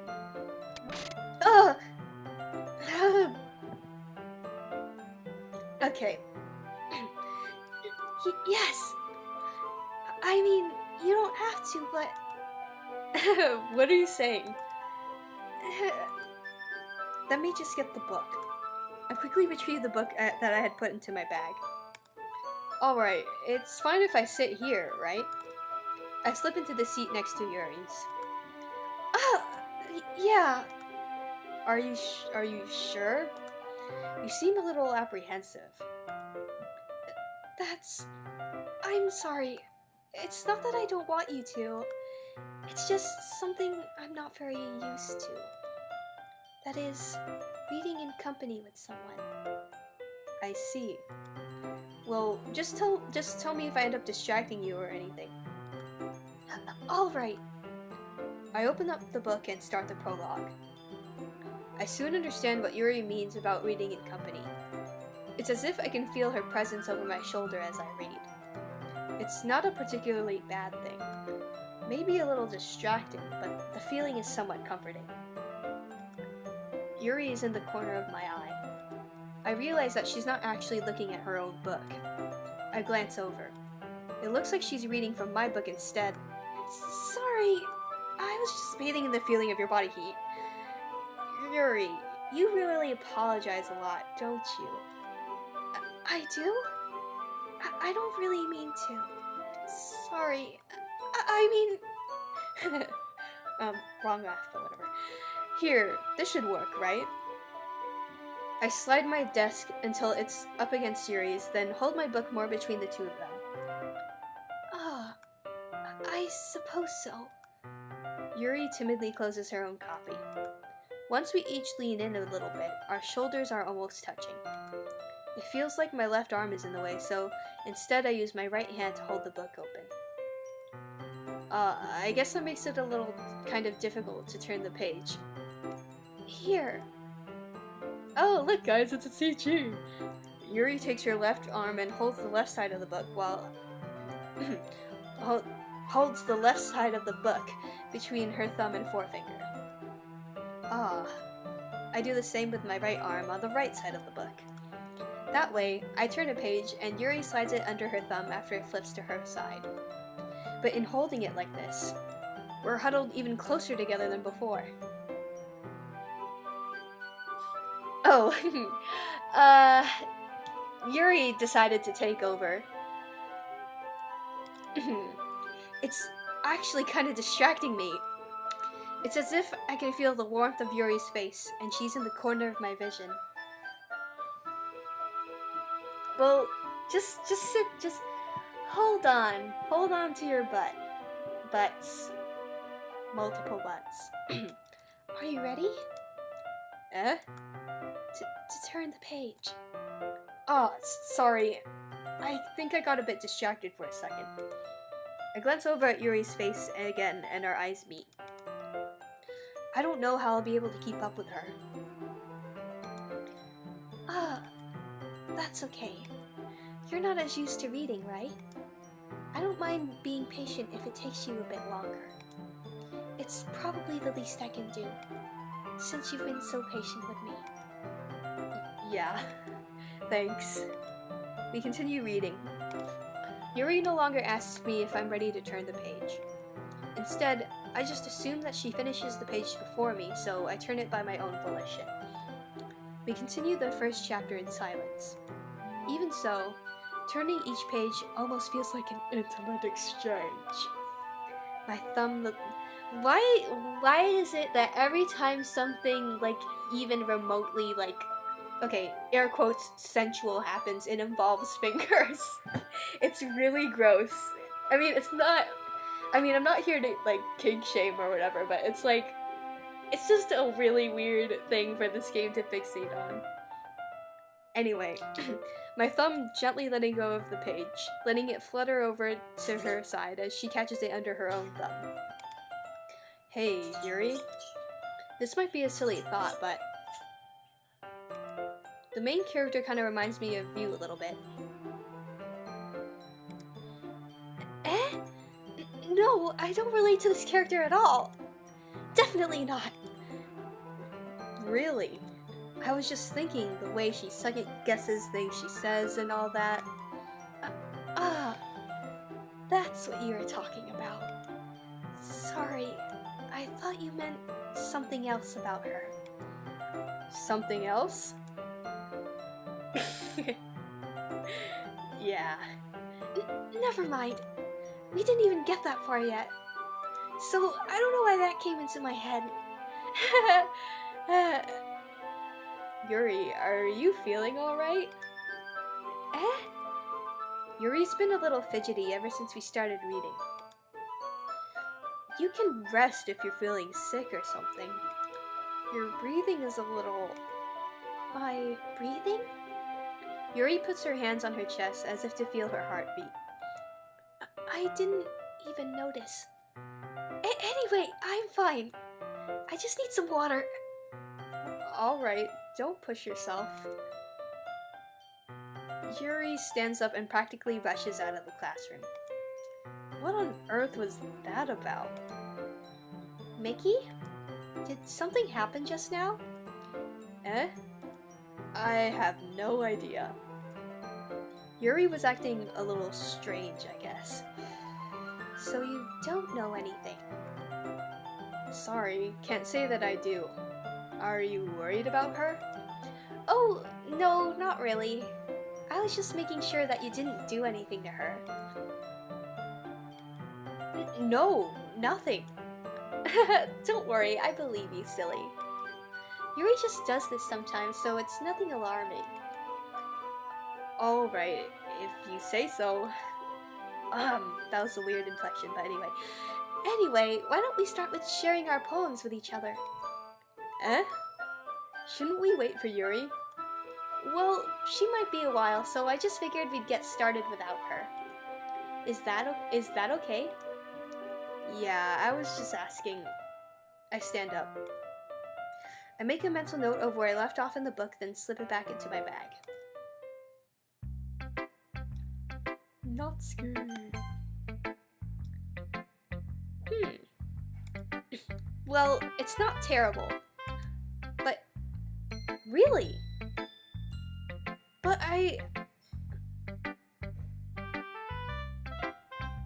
That's weird. I can't remember if this happened when I played it. But we'll see. But it's pretty disappointing after your last one. Then again, if this one was as good as your last one, I would be completely pissed. Wait, sorry.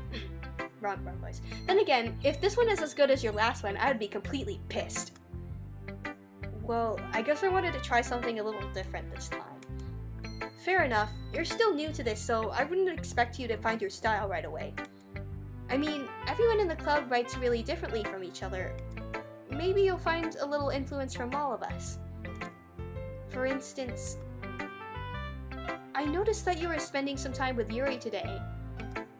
Not that I care who you spend your time with. After all, I was taught never to expect anything from anybody. So, it's not like I was waiting for you or anything.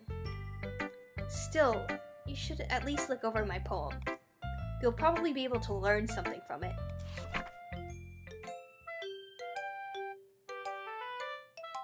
Guys, beautiful poetry, the likes of which I have never seen before in my entire life.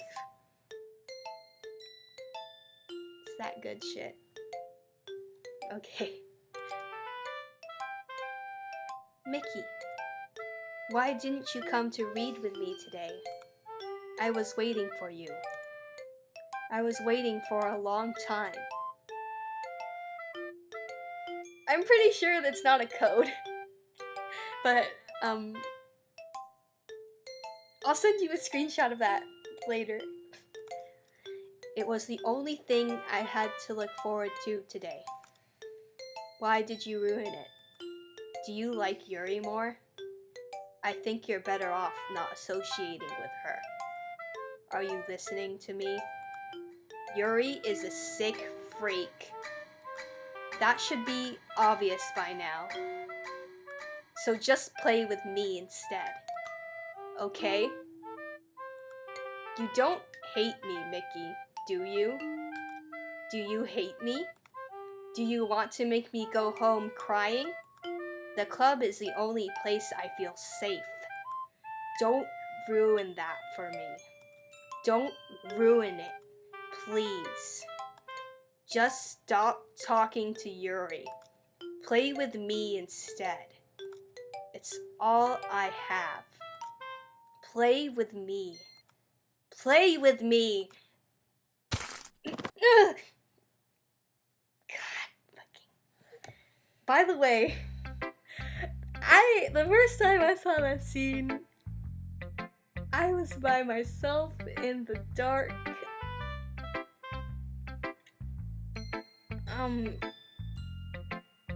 Yeah, okay. Hi again, Mickey. How's the writing going?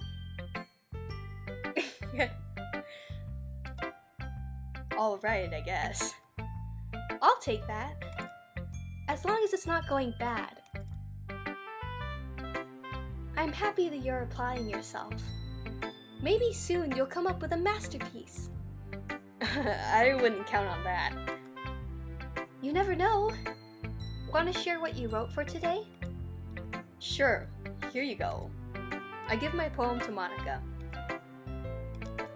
Alright! Great job, Mickey! I was going ooh in my head while reading it. It's really metaphorical! I'm not sure why, but I didn't expect you to go for something so deep. I guess I underestimated you. It's easiest for me to keep everyone's expectations low. That way, it always counts when I put in some effort. That's not very fair. Well, I guess it worked anyway. You know that Yuri likes this kind of writing, right? Writing that's full of imagery and symbolism. Sometimes I feel like Yuri's mind is just totally detached from reality. I don't mean that like it's a bad thing though, but sometimes I get the impression that she's just totally given up on people. Okay, you already saw most of this, so just as long as you're able to catch the cool stuff at the end of the stream. She spends so much time in her own head that it's probably a much more interesting place for her. But that's why she gets so happy when you treat her with a lot of kindness. I don't think she's used to being indulged like that. She must be really starved for social interaction, so don't blame her for coming on a little strongly. Like earlier. I think if she gets too stimulated, she ends up withdrawing and looking for alone time. Suddenly, the door opens. Yuri! I'm back. Did I miss anything? Not really. Well, we all started sharing our poems with each other. Eh? Sorry.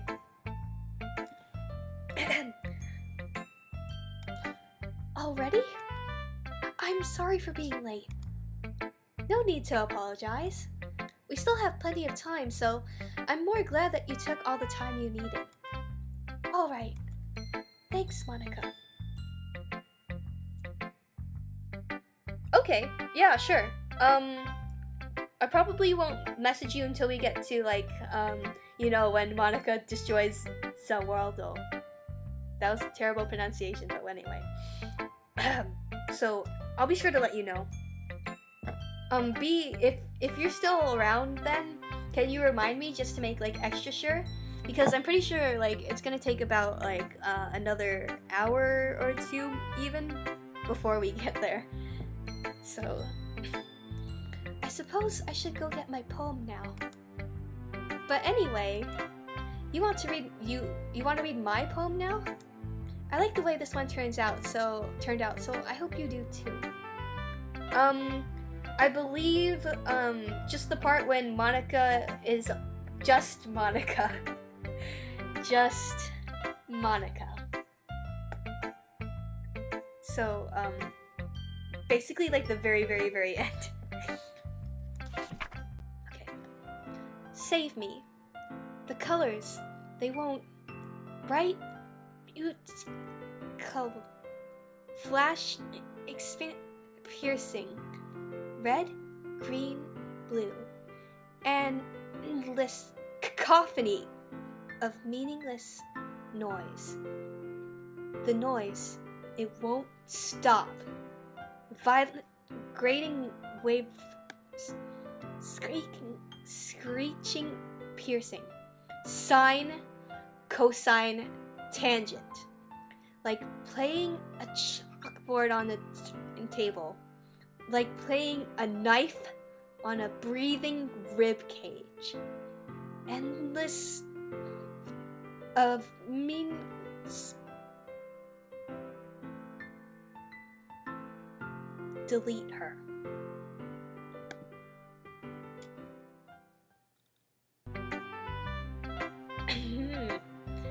Sorry, I know it's kind of abstract. I'm just trying to, well, never mind. There's no point in explaining. Anyway, here's Monika's writing tip of the day. Sometimes you'll find yourself facing a difficult decision,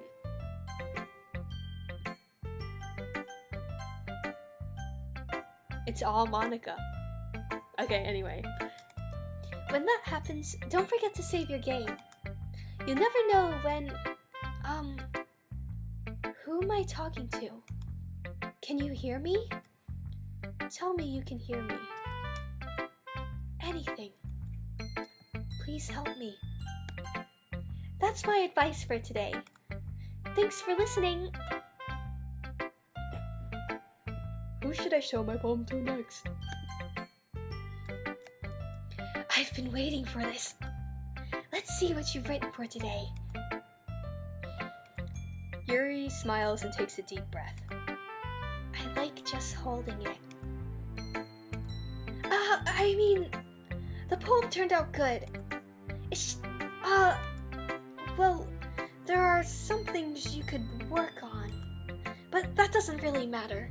Okay, good. So I did make the right choices for words, just... okay. It feels like anything written by you is a treasure. That came out a little awkward. Let's move on. Here's the poem I wrote. You don't have to like it or anything. And it's this poem. Wheel. A rotating wheel. Also, I just noticed there's actually a slight stain here. I wonder if that's, yeah. A rotating wheel. Turning an axle. Grinding. Bolt head. Linear gearbox. Falling sky. 7 holy stakes. A dock ship. A portal to another world. A thin rope tied to a thick rope. A torn harness. Parabolic gearbox. Expanding universe. Time controlled by slipping cogwheels. Existence of God. Swimming with open water in all directions. Drowning. A prayer written in blood. A prayer written in time-devouring snakes with human eyes. A thread connecting all living human eyes. A kaleidoscope of holy stakes. Exponential gearbox. A sky of exploding stars. God disproving the existence of God. A wheel rotating in 6 dimensions. 40 gears and a ticking clock. A clock that ticks 1 second for every rotation of the planet. A clock that ticks 40 times every time it ticks every second time. A bolt head of holy stakes tied to the existence of a docked ship to another world. A kaleidoscope of blood written in clocks. A time-devouring prayer connected to a sky of 40 gears and open human eyes in all directions. Breathing gearbox. Breathing bolt head. Breathing ship. Breathing portal. Breathing snakes. Breathing God. Breathing blood. Breathing holy stakes. Breathing human eyes. Breathing time. Breathing prayer. Breathing sky. Breathing wheel. It doesn't really matter what it's about.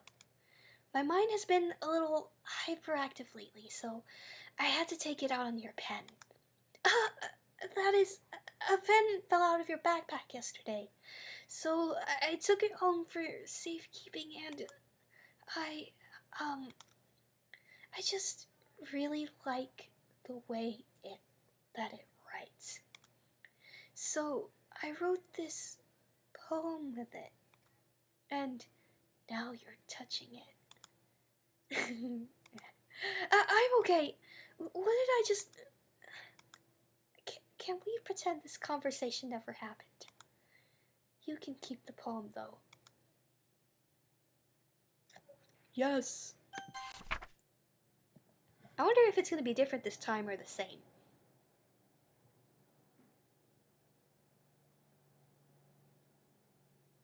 Okay, that's nice. Sometimes it's nice to get not a scare, you know? Like, please, my heart can only take so much.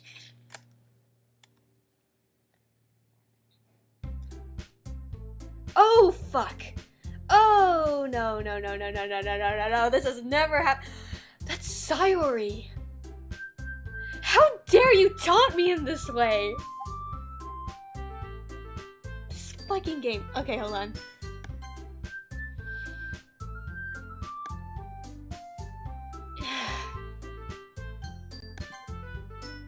That's my mouse. Yes.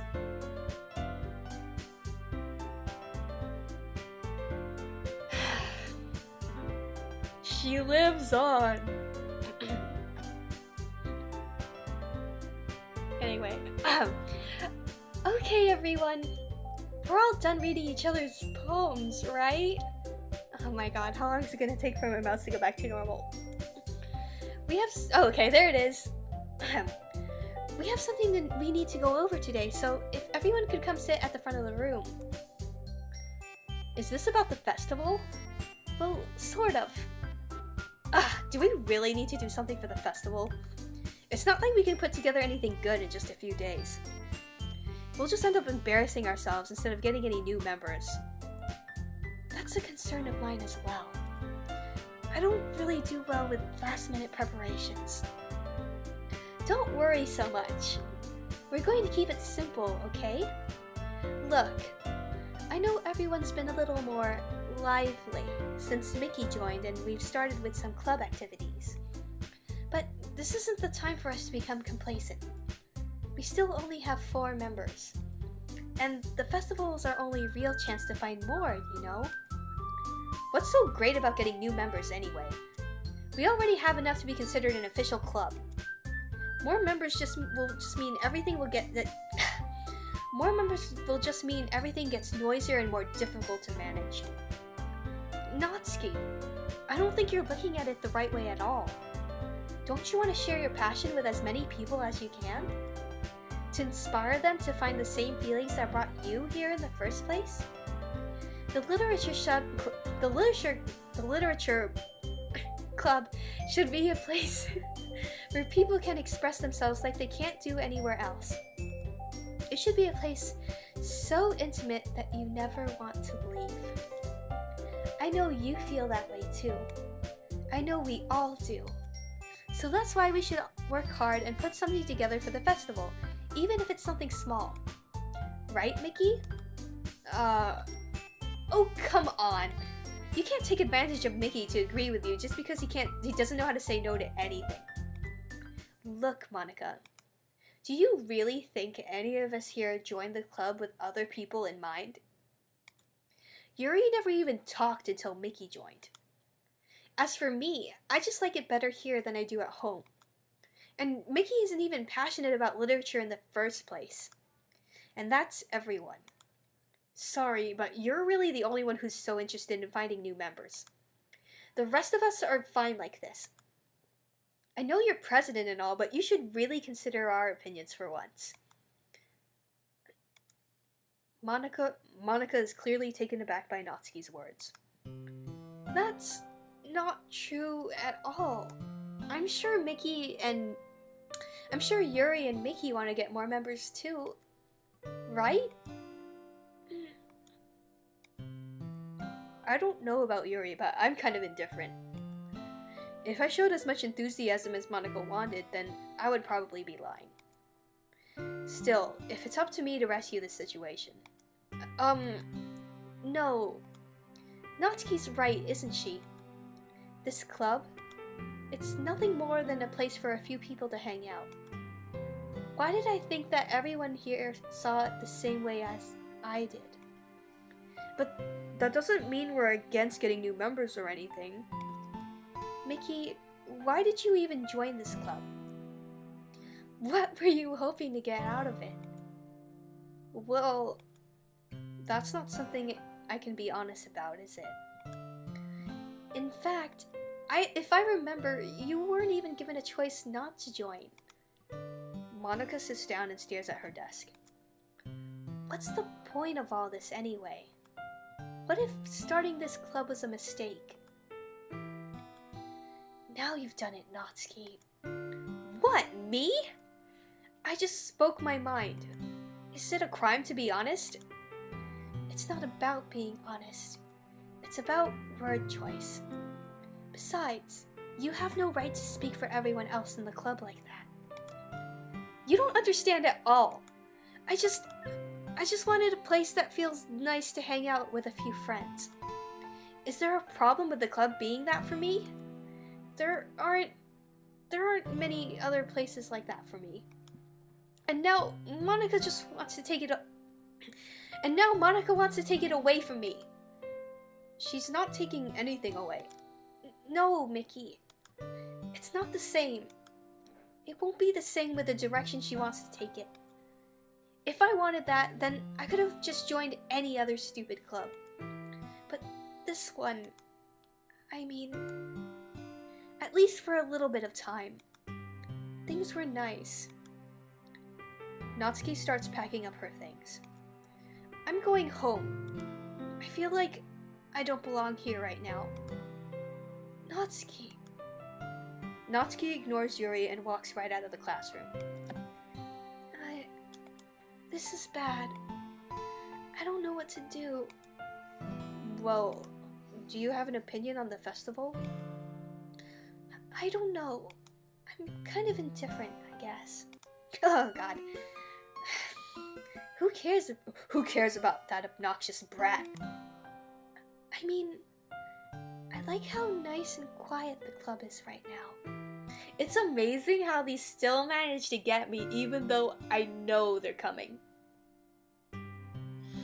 Okay. And I'm just happy with you here. But still, I'm the vice president.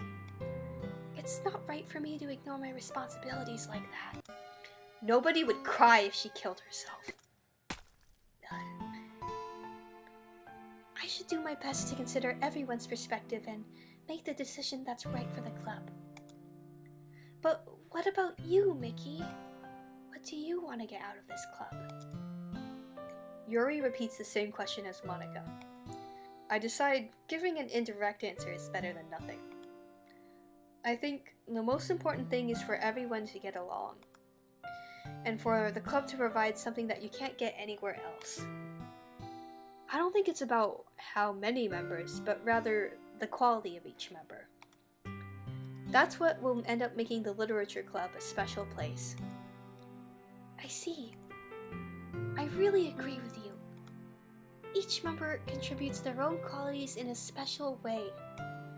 With each change in members, the identity of the club as a whole will change too. I don't think that's necessarily a bad thing. Stepping out of your comfort zone once in a while. Oh my god. Her eye is bleeding.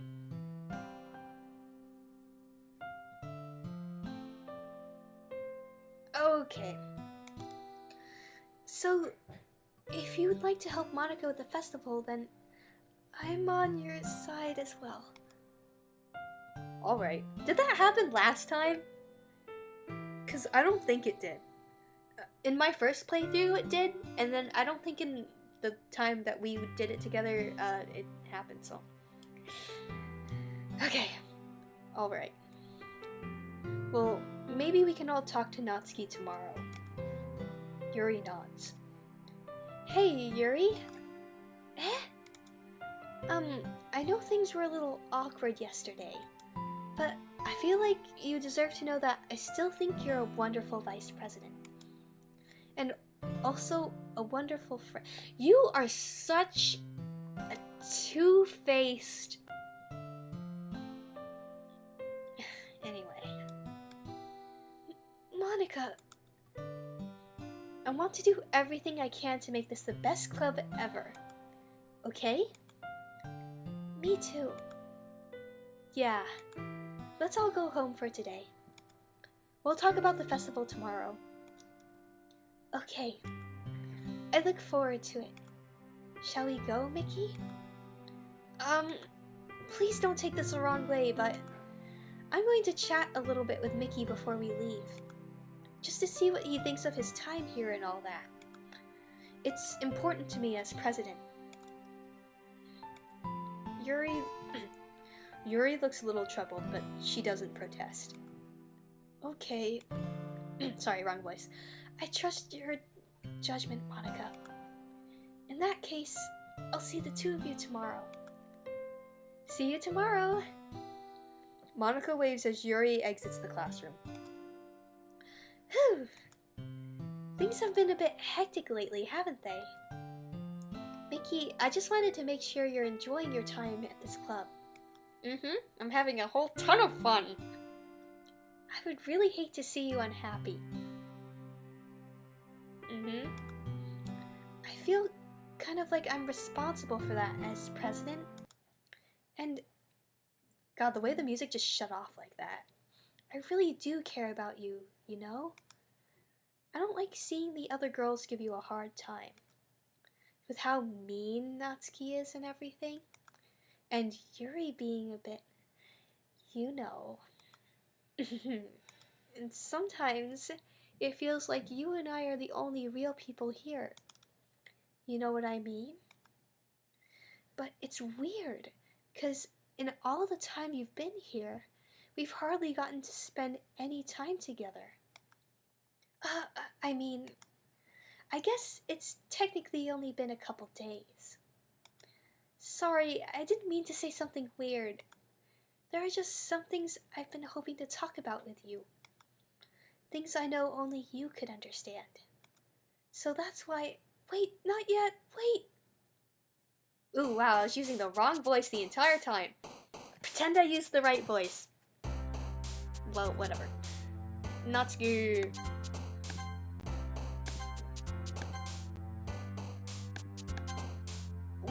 Oh, by the way. By the way, you know, first we thought it was Sayori. I realized it was actually Monika. It's a white bow. A white one. So, I take back any feeling of, like, relief or joy I felt at that time. Yeah, it's Monika. Because Sayori's bow is red. Okay, let's continue.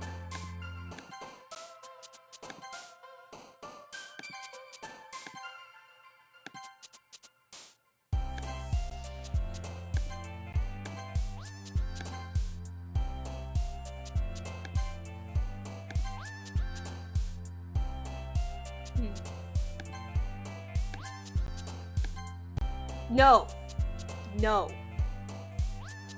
No. Well, I mean, I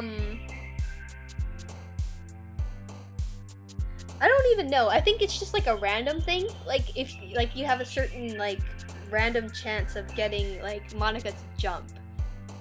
Although, at the same time, unrequited kind of makes sense, considering everything. Like, she's like the ultimate, like, pining, I guess. I certainly don't love her. I mean, like, no offense.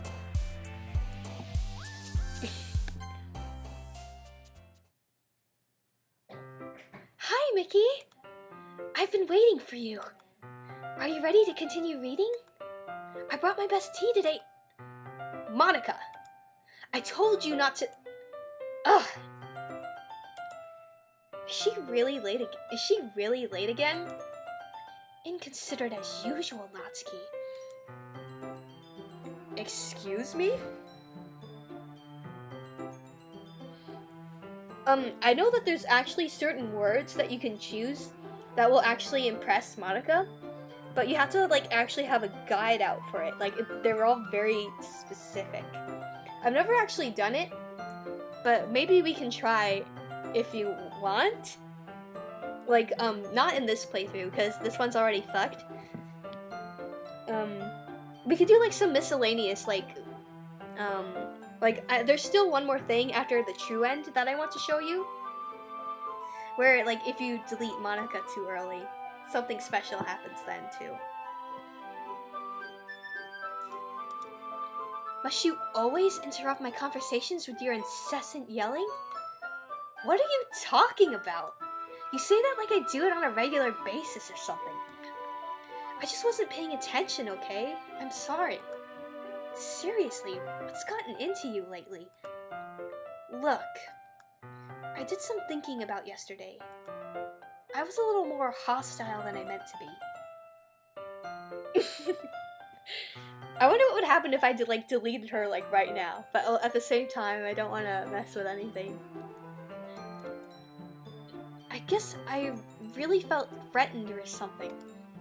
But I know this is something we're doing together. Another new member wouldn't hurt, as long as they're cool. And I guess another girl would be nice this time. So, Natsuki. Nobody cares. Why don't you go look for some coins under the vending machine or something?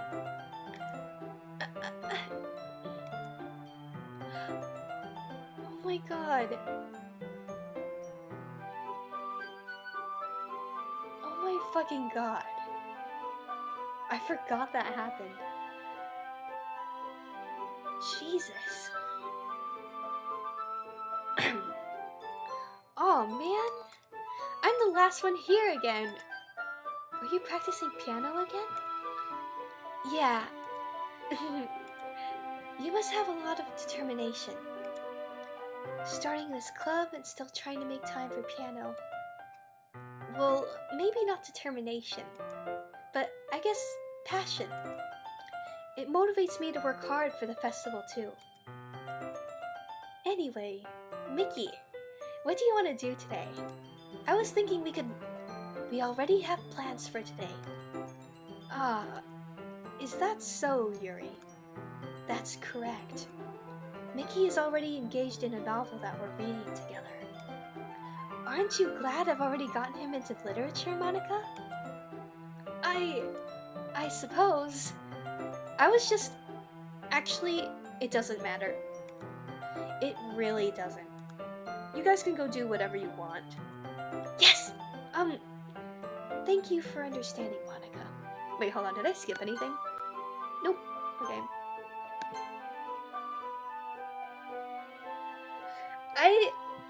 I understand why you would ship them. Cause, as you said, they're, both monsters, but, I actually like, Natsuki and... Well, I mean, actually, yeah, Natsuki and Sayori, they do get along really well. If you remember, so long ago, when Sayori was still in the game, they were actually really close. So, that's definitely something, that's definitely viable.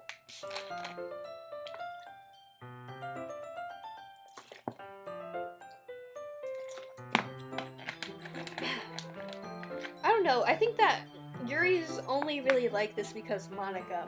I mean, she's not really like this normally. I mean, besides the whole, honestly, I think that, even the, you know, the earlier scene where we helped Yuri with the decorations, and it was already... Yeah, I know! That was fucked up. But at the same time, I honestly don't think this is her at all. Her normally. Cause, Monika was already starting to interfere with the game, even before things went to shit. I think that... I don't know. I'm just trying to, give her the benefit of the doubt, I guess. I don't know, well... I don't know. She doesn't seem like, the personality that she was supposed to have doesn't necessarily seem like a mean one, if you get what I'm saying. Thank you for understanding, Monika. Actually, I have a request. Do you mind if I make some tea first? This is the 5th time I've seen this scene. Not at all. Thanks very much. If there's one thing that can make my reading time here any better, it's a nice cup of tea. Not to mention for yourself as well. Yuri stands up and makes her way to the closet. I follow and watch as she retrieves a small water pitcher from the shelf, the kind with a filter inside. Can you hold this for a second? Sure. Yuri hands me the water pitcher and also fetches an electric kettle. I'm going to plug this in at the teacher's desk, and then I'll go get some water.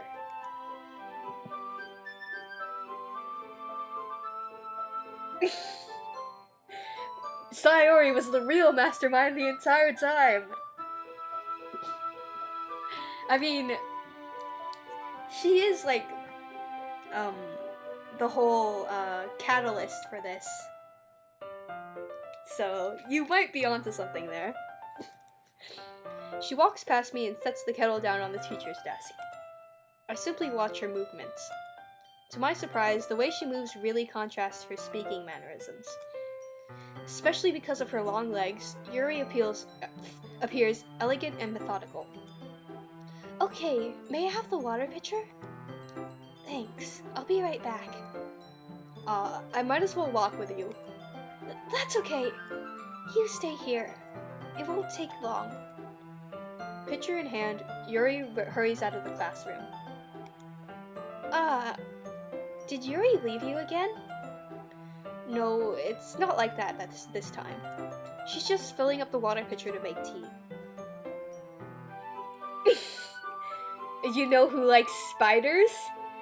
Amy does. I'm gonna tell everyone. God. Okay. She's just filling up the water pitcher to make tea. Oh, okay. Sorry for misunderstanding. Monika knows. Monika freaking knows. Anyway. 10 minutes pass. Yuri said it wouldn't take long. Is something holding her up? I'm bored just waiting here, so I decided to go look for her. Bad decision. Let's see. The most logical place for Yuri to be would be the nearest water fountain. I start heading down the hallway.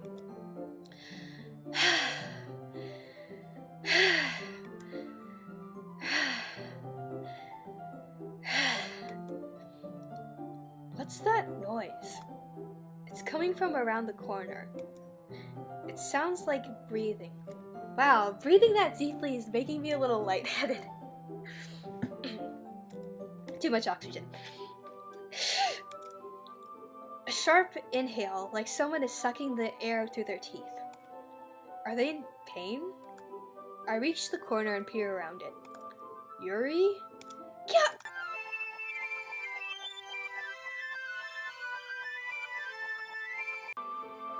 I'm back. Thanks for waiting patiently. Mickey, do you like oolong tea? Yeah. Anything is fine. Very well. Yuri sets the temperature on the kettle to 200 degrees. Now it's time to get the teapot. I just realized, inaccuracy. This should be, that should be in degrees Celsius, not Fahrenheit. Because this is supposedly a translated game. Supposedly. Anyway. You really do this properly, don't you? Of course. I shouldn't do any less when I'm making tea for others. Even if I'm not an expert on tea or anything? In that case, you'll only be even more impressed. Perhaps I will. Yuri fetches the teapot and begins measuring the tea leaves. To my surprise, she even starts humming a little to herself. You must be in a good mood now. Is that so? I was letting it show. And you noticed. I was doing a little bit of thinking. And I decided that I would try expressing myself a little bit more. It turns out it's not very hard for me to do. When it's you who's around anyway. That's great, Yuri. Just don't push yourself too much. You're always worrying about me, Mickey. It's very endearing. Yuri wasn't kidding. I don't even know if I could keep up with this. I watched Yuri pour a cup of tea for each of us. Mickey, I have another request. Do you mind if we sit on the floor today? Why's that? It's a little bit easier on my back. I could read with my back against the wall rather than bending over at my desk. Sorry, I didn't realize. No worries. I just have back pain fairly regularly, so I do my best to manage it. Is that so? I wonder why that is. It's most likely because of my... My... I like how they managed to sneak in like a boob joke in the midst of all this horror. Here's an anime boob joke. So... funny. Your posture, right? Always hunched over like that while reading. Yes! I have terrible reading posture. So that's why we should sit on the floor. Fair enough. I'll go ahead and get the book. I retrieved the book from my bag. I have some chocolate as well. It's a bag of small chocolate candies. I take it since it'll go well with tea. Not really, but okay. Yuri and I then sit against the wall, teacups at our sides. As if in sync, we assume the same reading position as last time, each holding one half of the book. Except this time, our bodies are even closer to each other. I can't see too well. Yuri slides closer until our shoulders are touching. How am I supposed to focus on reading like this? Like, seriously, MC is so pathetic. Like, literally, it's a girl is sitting next to you and you get all, like, freaked out. Like, calm the hell down. Pathetic. Yuri was always kind of cute, but when she's being less apprehensive, it's almost more than I can handle. Your teacup. Yuri hands me my teacup. Holding it with my hand that's not holding the book, I end up in a position that makes it even harder to focus. Because now I need to worry about making sure I don't accidentally touch her chest. I don't even understand what position they're sitting in. Meanwhile, Yuri hasn't noticed a single thing. She wears her intense reading expression, and I can only presume the world around her has faded away. I use all of my willpower to focus on reading. After a few minutes, I finally manage to relax a little. I put the teacup between my legs and fumble with the chocolate wrapper. Sorry. I briefly let go of the book to finish opening the wrapper. You can have as much as you want. That's okay. I won't take any. Are you sure? Well, if I touch it, then it might get smudges on the pages. You're right. I didn't even think about that. My bad. No need to apologize. I'll hold the book, okay? Are you sure? Of course. Yuri opens the book with both hands. She holds it so I don't have any hard of a time reading from it. But as a result, her left arm is practically resting on top of my leg. Well, in that case, Yuri is already totally focused on reading again. I take a chocolate candy and pop it into my mouth. Then I take another chocolate and I hold it up to Yuri.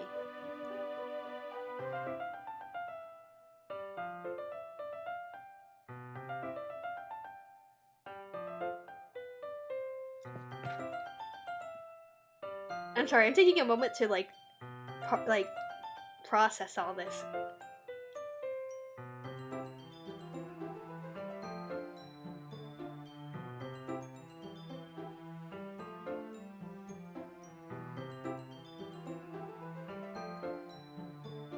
I mean, hold on to that thought if you want to see like the extra bonus special features after we find this special end. Like, actually, like, hold on to that thought. She doesn't even look away from the book. She simply parts her lips as if this situation was completely natural. But that means I can't stop here. Like, literally, what the fuck? Well, anyway. I apprehensively place the chocolate in her mouth. Just like that, Yuri closes her lips over it. Yuri's expression suddenly breaks. Did I just... Sorry. Yuri looks at me like she needs to confirm just what just happened. Mickey... Sorry. I guess I shouldn't have done that. Yuri starts to breathe heavily. I can't... Mickey... Suddenly, Yuri forcefully grabs my arm and jerks me to my feet. My teacup gets knocked over. Mickey. Oh, God, it's this scene. My heart won't stop pounding, Mickey. I can't calm down. I can't focus on anything anymore. Can you feel it, Mickey? Can you feel it, Mr. Krabs? I should have gone through this playthrough with that as my name. Yuri suddenly presses my hand against her chest. Why is this happening to me? I feel like I'm losing my mind. I can't make it stop. It even makes me not want to read. I just want to look at you. Oh, God.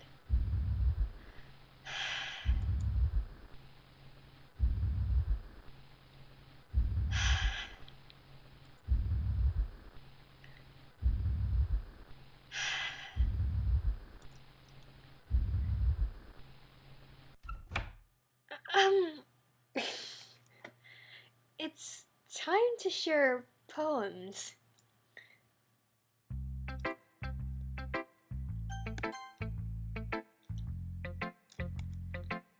This one's alright. Alright? Well, yeah. About as good as yesterday's anyway. But I chose all your words. I still can't really tell how much you actually care about writing, but either way, you're doing alright. Even though you're not really spending time with anyone but Yuri, I still think it's nice to have activities that we all participate in. That's actually, again, I really respect Natsuki for, being really sharp about these sorts of things. She doesn't hate me, supposedly she thinks that I chose, a good mix of words. So it's, really interesting, that she can tell when you're trying to suck up to somebody. So you better keep working hard. I mean, I know I'm not president or vice president or anything, but that doesn't mean you can let me down, okay?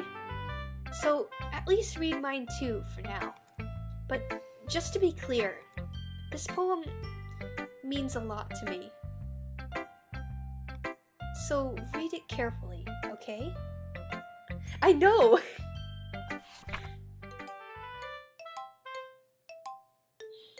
This letter... I don't know how else to bring this up, but there's been something I've been worried about. Yuri has been acting kind of strange lately. You've only been here a few days, so you might not know what I mean. But she's not normally like this. She's always been quiet and polite and attentive. Things like that. Okay, this is really embarrassing, but I'm forcing myself to suck it up. The truth is, I'm really worried about her. But if I try talking to her, she'll just get mad at me again. I don't know what to do. I think you're the only person that she'll listen to. I don't know why, but please try to do something. Maybe you can convince her to talk to a therapist. I've always wanted to try being better friends with Yuri, and it really hurts me to see this happening. I know I'm going to hate myself later for admitting that, but right now, I don't care. I just feel so helpless. So, please, see if you can do anything to help. I don't want anything bad to happen to her. I'll make you cupcakes if I have to. Just please try to do something. As for Monika, I don't know why, but she's been really dismissive about this. It's like she just wants us to ignore it, so I'm mad at her right now, and that's why I'm coming to you about this. Don't let her know I wrote this. Just pretend like I gave you a really good poem, okay? I'm counting on you. Thanks for reading.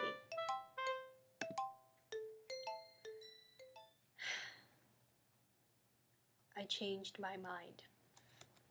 Ignore everything you just read. There's no point in trying to do anything. It's Yuri's own fault that she's so unlikable. Can you hear me, Mickey? If you would just spend more time with Monika, all these problems would go away. Yuri and I are too messed up for someone as wonderful as you. Just think of Monika from now on. Just Monika. Just Monika. Just Monika. Just Monika. I still think this is really funny. Yuri time. It's time for Yuri.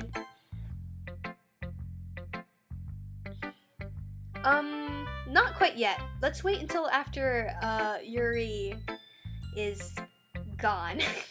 Because apparently the stuff doesn't happen until, like, the new stuff doesn't happen until the very, very end. So I'm gonna give it just a bit more time. Like, until Yuri is gone. But thanks for reminding me. I'm glad you remembered, because I might have forgotten. Yuri holds my poem to her face and takes a deep breath. I love it. I love everything about it. Technically we don't. She does that to herself. Well, if you want to be specific, it's Monika that does it. So... Mickey, I want to take this home. Will you let me keep it? Please? Sure. I don't care. You're too nice to me, Mickey. I've never met anyone as nice as you. I could die. Yeah, you're going to in like about 20 minutes. Not really, but I just don't know how to describe it. It's okay to be feeling this way, right? It's not bad, right? Yuri holds my poem to her chest. I'm going to take this home with me and keep it in my room. I hope that makes you feel good when you think about me having it. It actually doesn't. I'll take good care of it. I'll even touch myself while reading it over and over. I'll give myself paper cuts so your skin oil enters my bloodstream. You can have my poem too. Besides that, after you read it, I know you're really gonna want to keep it. Here, take it. I can't wait any longer. Hurry, read it. And this beautiful poetry. And again, this yellow stain is what worries me the most. I want to know if like it actually says anything. I mean, when the first time I saw it, I didn't want to take a good look at it because I hated looking at it, and I still do.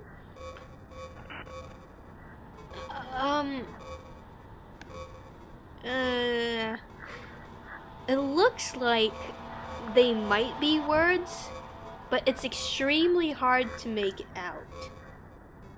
Like,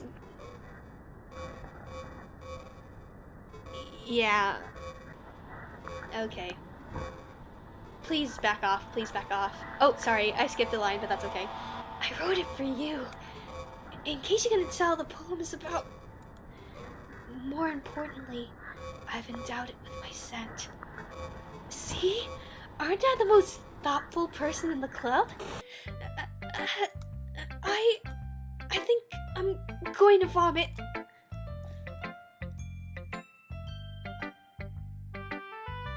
I didn't screen cap it. But I'll get Natsuki's code up to you, but I'm fairly certain that Yuri's, like, I can't even make out what letters they are. I mean, I know that they are letters, and they are vaguely... I'm pretty sure that they are words, but I don't think that they're words that make any sense, if you get what I'm saying. Just Monika. Mickey, I think you saw something earlier that you weren't supposed to see. Oh, wrong voice. I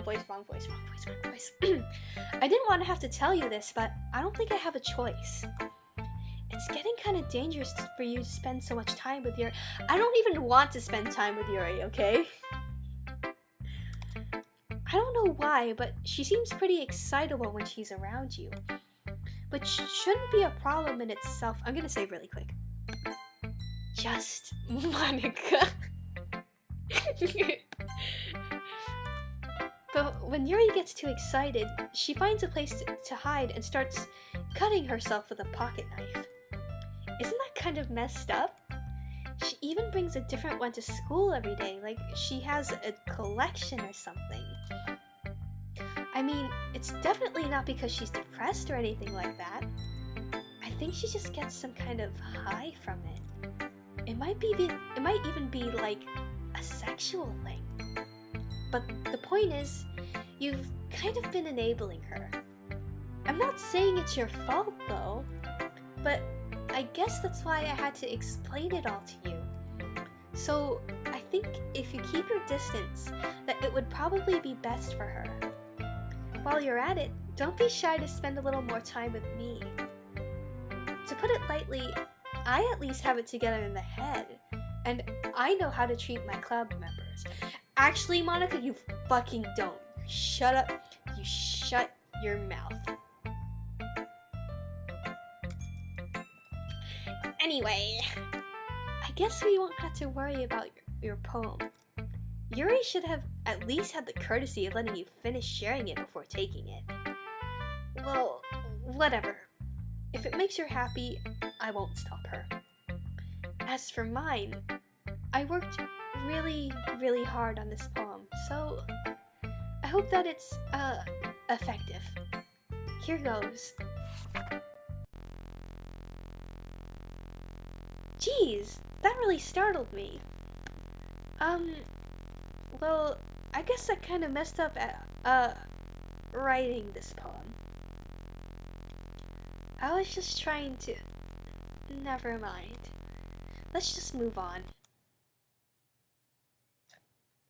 Yes! Oh, it's lovely. What a beautiful poem. Oh god, it moved. Okay, everyone. It's time to figure out the festival preparations. Let's hurry and get this over with. Ugh. Stagnating air is common foreshadowing that something terrible is about to happen. Look, can we just get this done? I'm going to be printing and assembling all the poetry pamphlets. Natsuki, you can make cupcakes. I know you're at least good at that.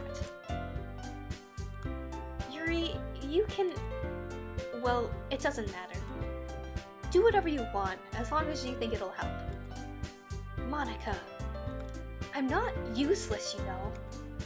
I know that. I already know what I'd like to do. We can't run a successful poetry event without having the right atmosphere for the occasion. So I'm going to make decorations and set up some nice mood lighting. There, see? That's a great idea. And that gives us all something to do.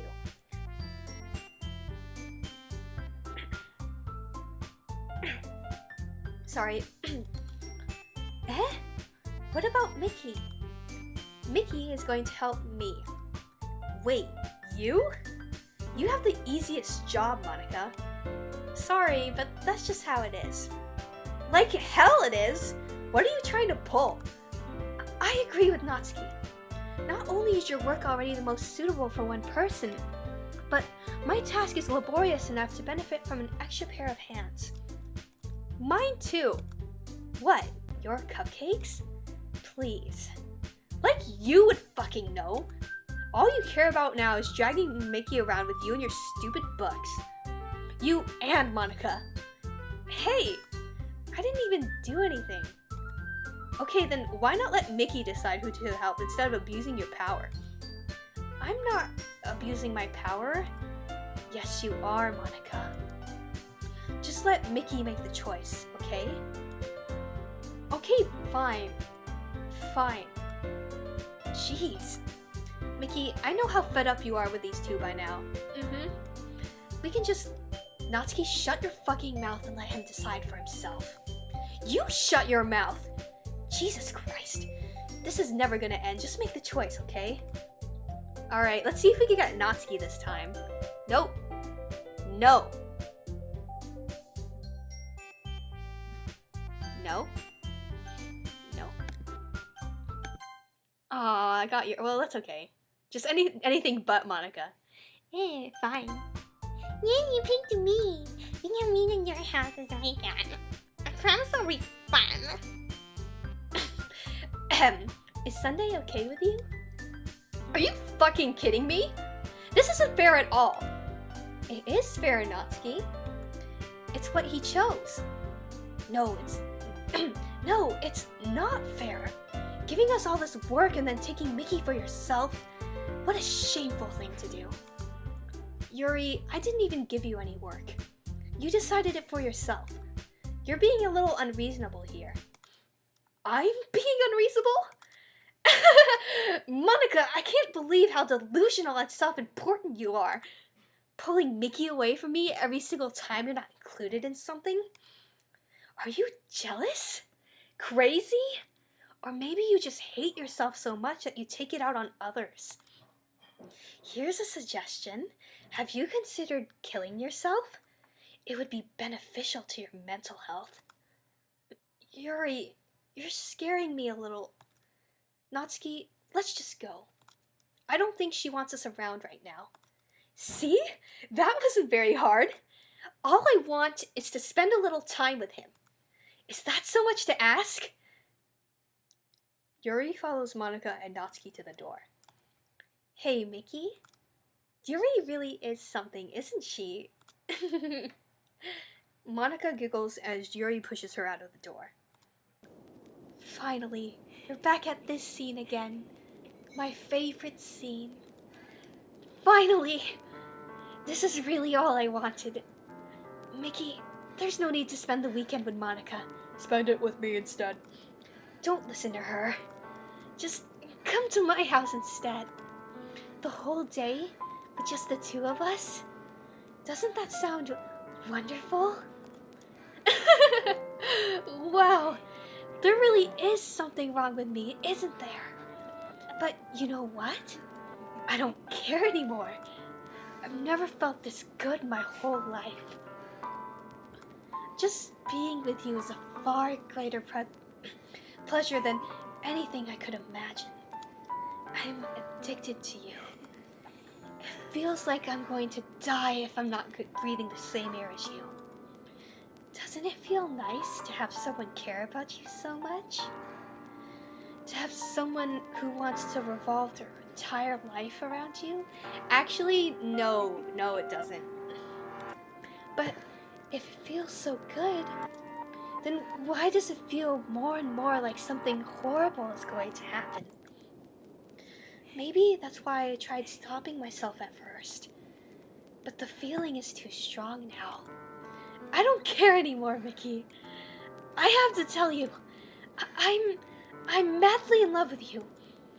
It feels like every inch of my body, every drop of blood in me is screaming your name. I don't care what the consequences are anymore. I don't care if Monika's listening. Please, Mickey, just know how much I love you. I love you so much that I even touch myself with the pen I stole from you. I just want to pull your skin open and crawl inside of you. I want you all to myself. And I will be only yours. Doesn't that sound perfect? Tell me, Mickey. Tell me that you want to be my lover. I don't know, Yuri. First you gotta get with my friends. Make it last forever. Friendship never ends. That was lame, but whatever. Do you accept my confession?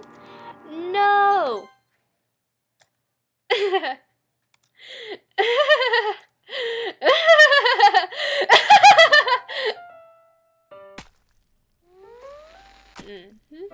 Infinite choices, guys. Once we get past this weekend, I'm gonna contact Gold Cow. Love and joy. I'm gonna see if there's anything else, like, if it's... Nope, it's the same. Let's go. Oh, oops, not save. Wait, can I not skip? Oh, there you go. Now I can skip. Thanks, B. I'm glad you can tolerate my terrible everything. The first time I went through this, it was so bad for me. Like, there's just something really not great about spending a weekend in the same room as a decaying corpse. Although, honestly, this isn't... I'm not sure if it's better or not if that they didn't draw it, like, decomposing, like, more accurately. Because, like, this is effective in its own way, but at the same time, if it got, like... I actually think, no, it's definitely better that they went with something more subtle like this, rather than something, like, super obnoxious. Like, you don't want to try too hard with gore, because then it just gets tacky.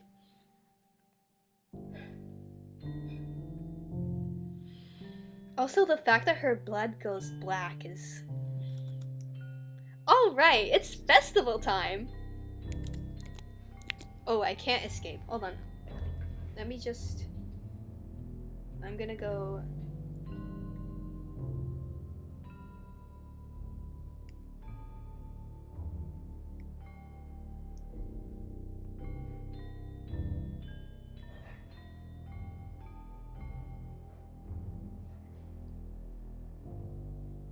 Alright. Hold on, let me see here. Okay. I'm gonna go past the part we already saw, because there's still a lot of material to go through, but, like, once we get to Monika's room, I'm going to stop. Wow, you got here before me? I thought it was pretty... Ugh! Natsuki runs away. I'm here. Mickey, did something happen? Natsuki just ran past me. Oh.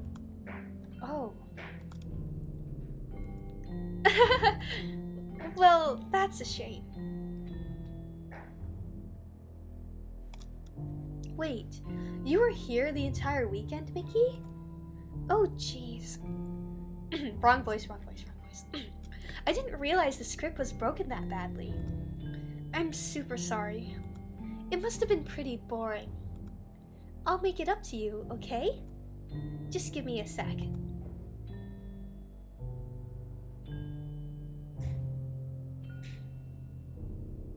I'm almost done. I just want to have a cupcake real quick. Monika lifts the foil from cup tray and takes a cupcake. Seriously, these are the best. They're so delicious and moist. That was your fault. I blame you.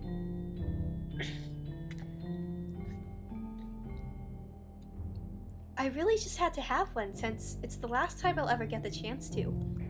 You know, before they stop existing and everything. But anyway, I really shouldn't be making you wait any longer. Just bear with me, okay? This should only take a second.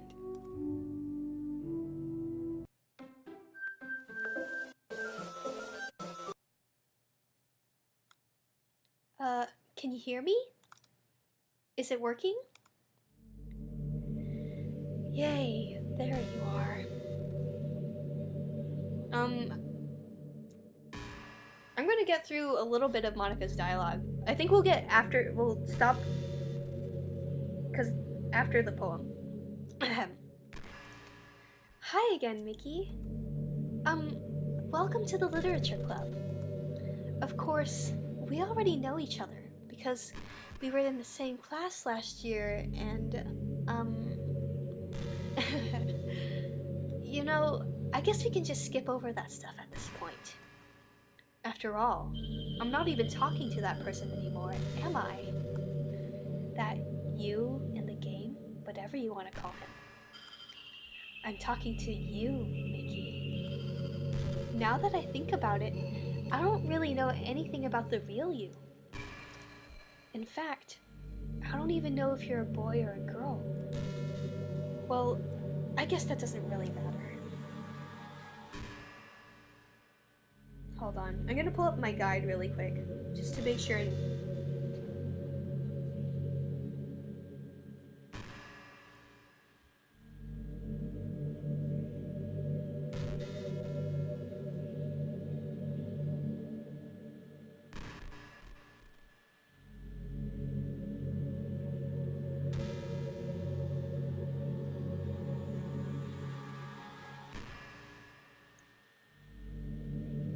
wow, it's going to take a really long time before we find like the new stuff. Like we literally have to go through it like the whole shebang, like including like after deleting Monika, like we have to start a new game.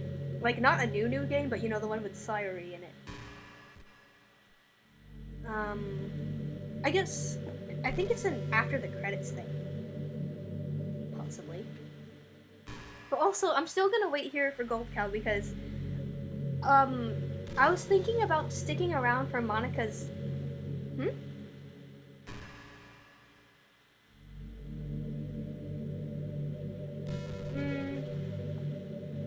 The thing is, okay, I'm going to skip all the way to the...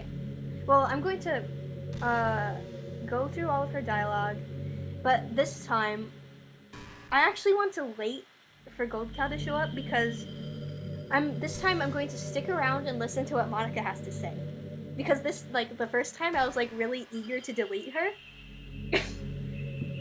I'm gonna save really quick. Oh, that's right, I can't save.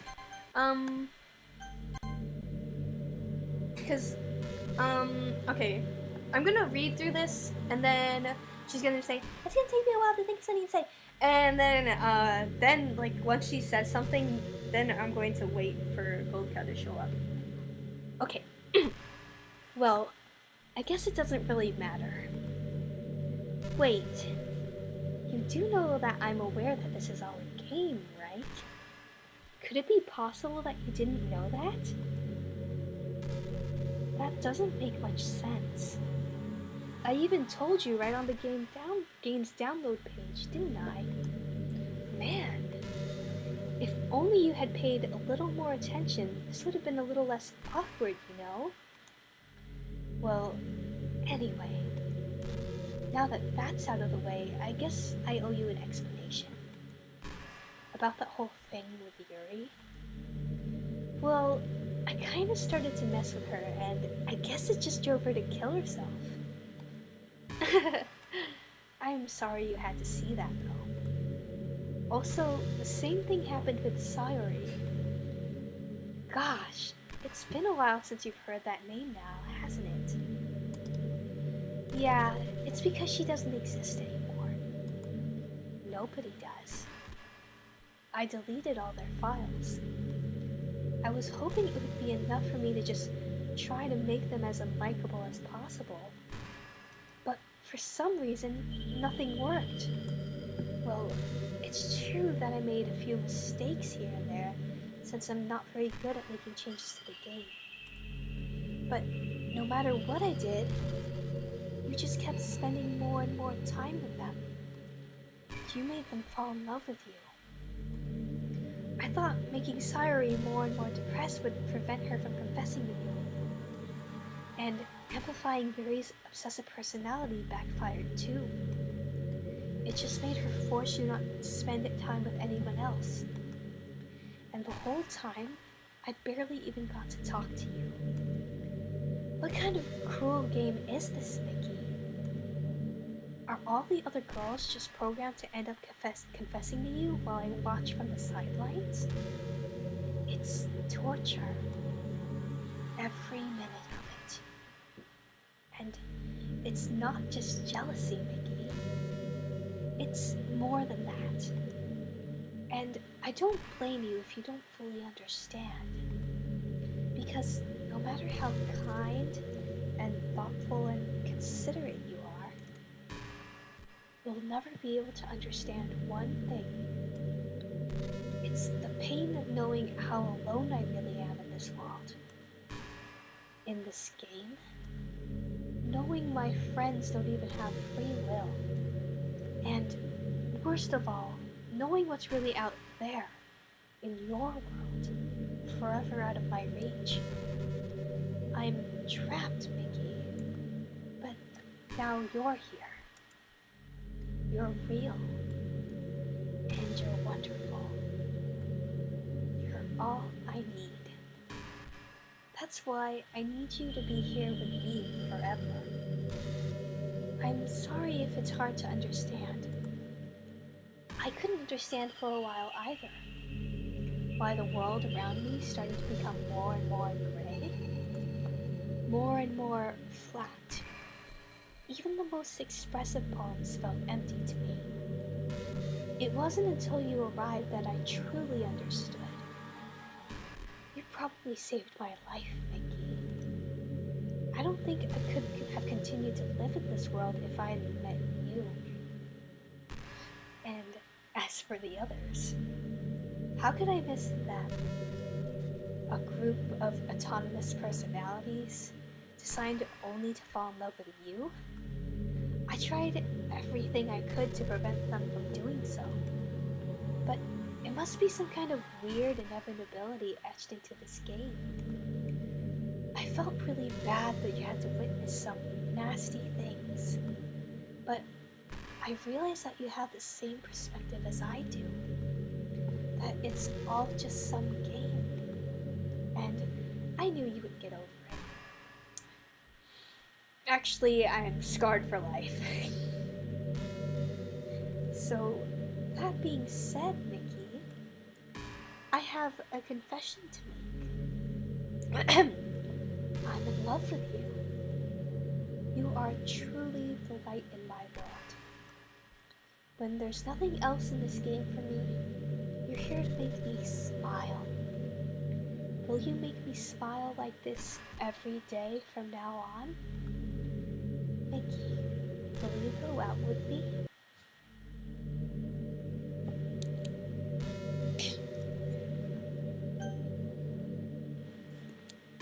Actually, I'm really curious. What if I just quit this, like, right now?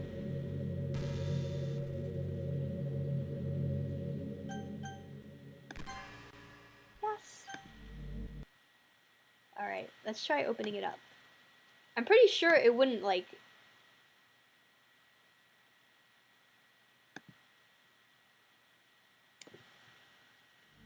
Aw, man!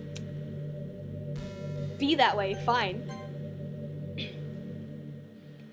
I'm so happy. You really are my everything, Doki. The funny part is, I mean that literally. There's nothing left here.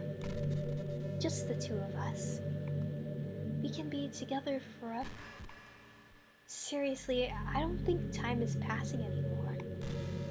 It really is a dream come true. I worked so hard for this ending, Mickey. The game wouldn't give me one, so I had to make one myself. It's taking him so long, like it's been... well, whatever. Oh! Did he hear me? Oh, sorry for...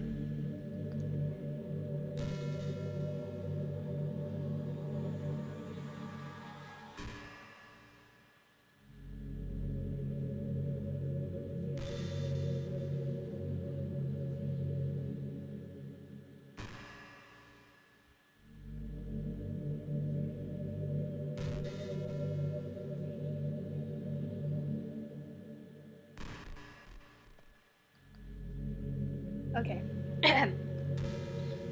The script is broken at this point, so I don't think anything will get in the way anymore. And you wouldn't believe how easy it was to delete Natsuki and Yuri.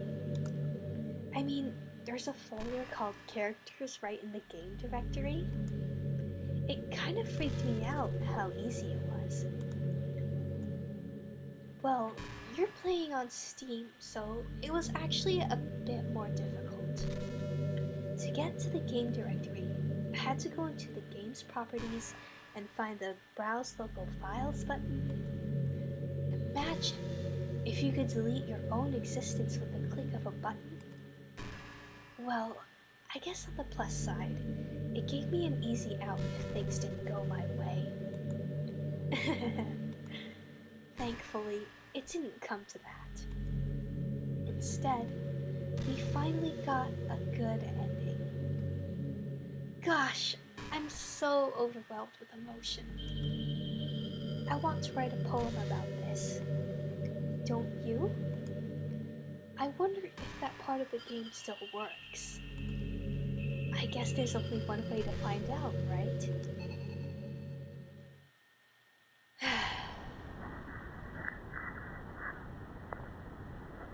Enka. Ika. Okay, that's enough.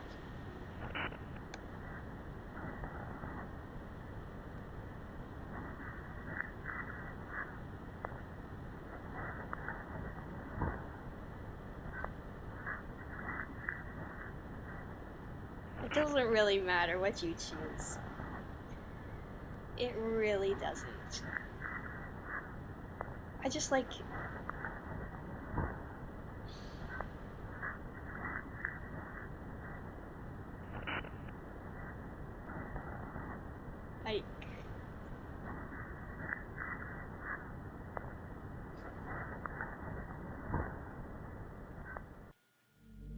Hi again, Mickey. Did you write the good poem today? Don't be shy. I'd love to see what you wrote. Aw, Mickey. Did you write this poem for me? That's so sweet of you. There really is no end to your thoughtfulness. I'm just falling more and more in love with you.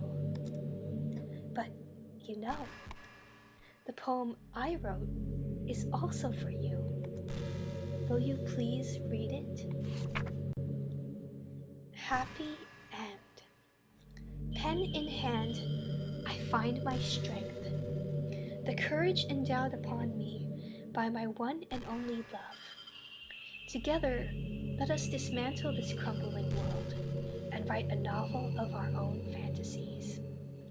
With a flick of her pen, the lost finds her way. In a world of infinite choices, behold this special day. Ooh, whoops. Well, whatever. You guys know what the poem said. I hope you enjoyed it. I always put all my heart into the poems that I write. Oh man, Gold Cow better get here soon, because we're gonna start seeing some new stuff in about like 5 minutes.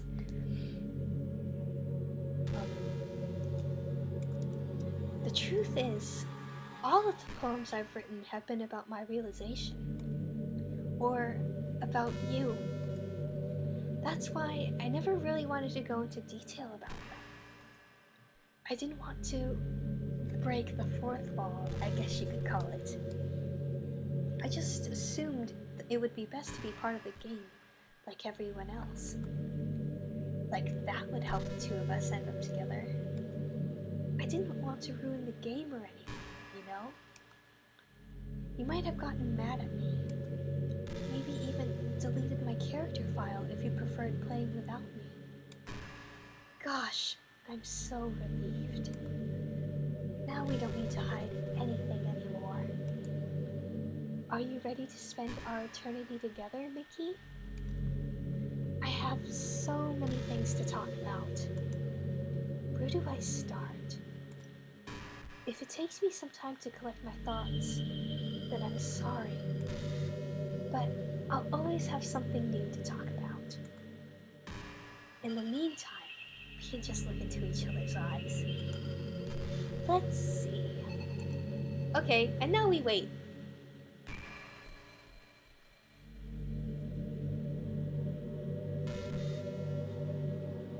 I wonder how long it takes for her to come up with something to say.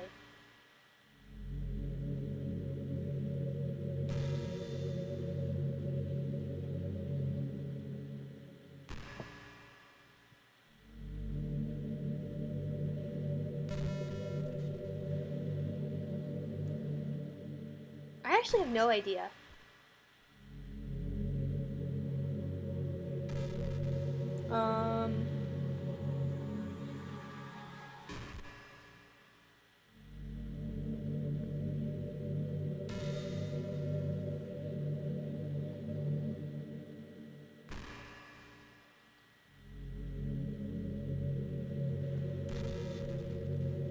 Well, to be fair, it's only been like about 10 minutes since he said that like he'd be over. So I understand if it'll take him a while. Plus, Monika's not going anywhere.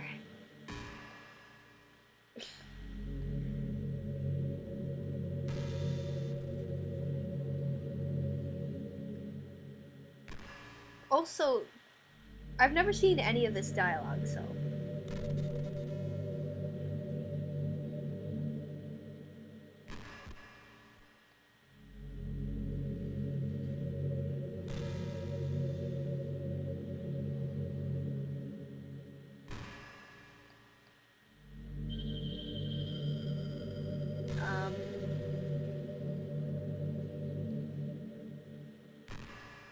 What should we do in this, like, downtime?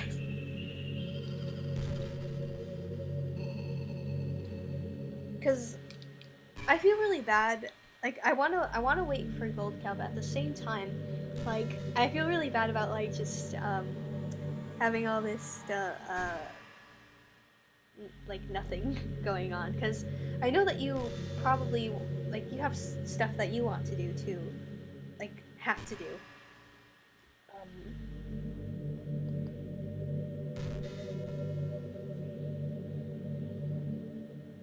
I guess we just chill for a bit.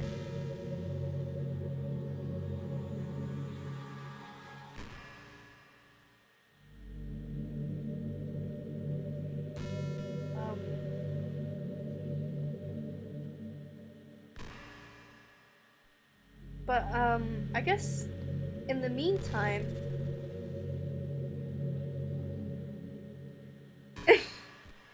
I mean, yeah, like I saw people on Twitter complaining about that too. Like honestly, his or her, like, not only is it like wrong, it's also just like really unwieldy, and I hate, like, not only like hearing it, but also like reading it, saying it.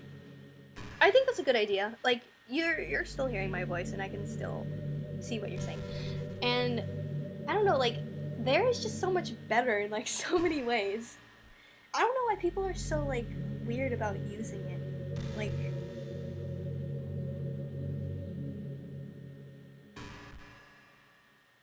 interesting. What does it say in the original version? Like, something like less specific? Like, more, like, gender neutral? Everyone's playing Animal Crossing except me. This person? Why can't they put, like, they don't even need to use, like, there. They can, like, this person works perfectly fine.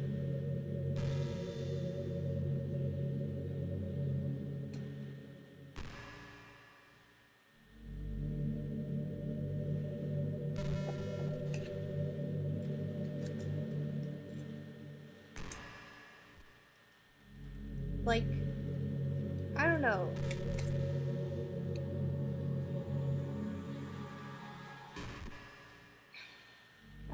Like, I was kind of hopeful because, like, for Mitomo, for all of its, like, faults, it at least, well, I mean, it kind of forced you to pick a gender, but, like, when it referred to people in general, it did use they, which was pretty neat. And it also let you wear whatever clothes you wanted, which I appreciated a lot.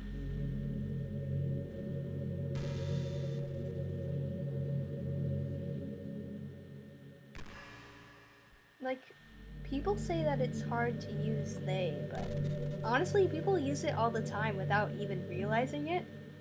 I guess it's just being more aware of using it, I guess, like, more conscious. No!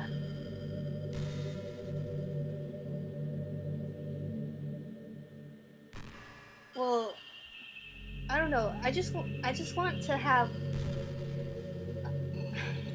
Oh, hey. Okay, well, we'll carry on now. I don't know. I just wish that things were. Isn't it easier for people to just let other people choose whatever they want instead of having this is for girls, this is for boys? Yeah. It's just really annoying because, like, in Kingdom Hearts Union Cross, there actually aren't very many, like, all the outfits I mean, sometimes they do give us like certain things like the same, like as similar as possible for the female and male avatar boards, but there aren't very many good like short hair like options for the female avatar. And like a lot of the times when we get sets, they're like pretty gendered and stuff. It's just like I don't really mind like wearing like dresses and stuff, but at the same time I kind of want to like just wear whatever. Although the cool thing is it does let you switch between female and male avatars like whenever you want, which is pretty neat. But yeah.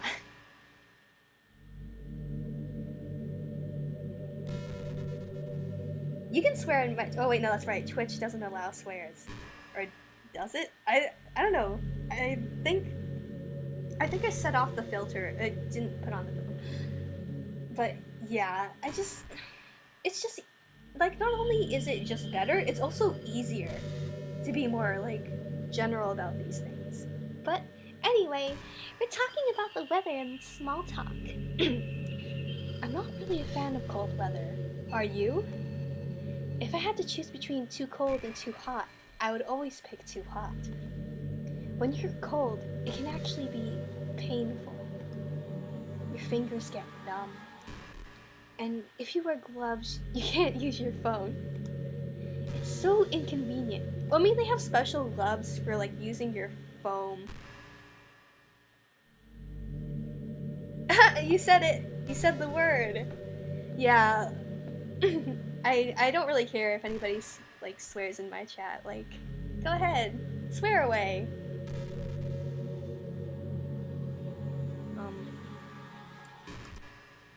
But when it's too hot, it's not that hard to stay cool with a cold drink or by staying in the shade. Although, I do have to admit one thing. Cold weather makes for better cuddle weather. Tee-hee! Okay, now we wait for another minute. Pyre? I think I've heard of that. Like, what is that again?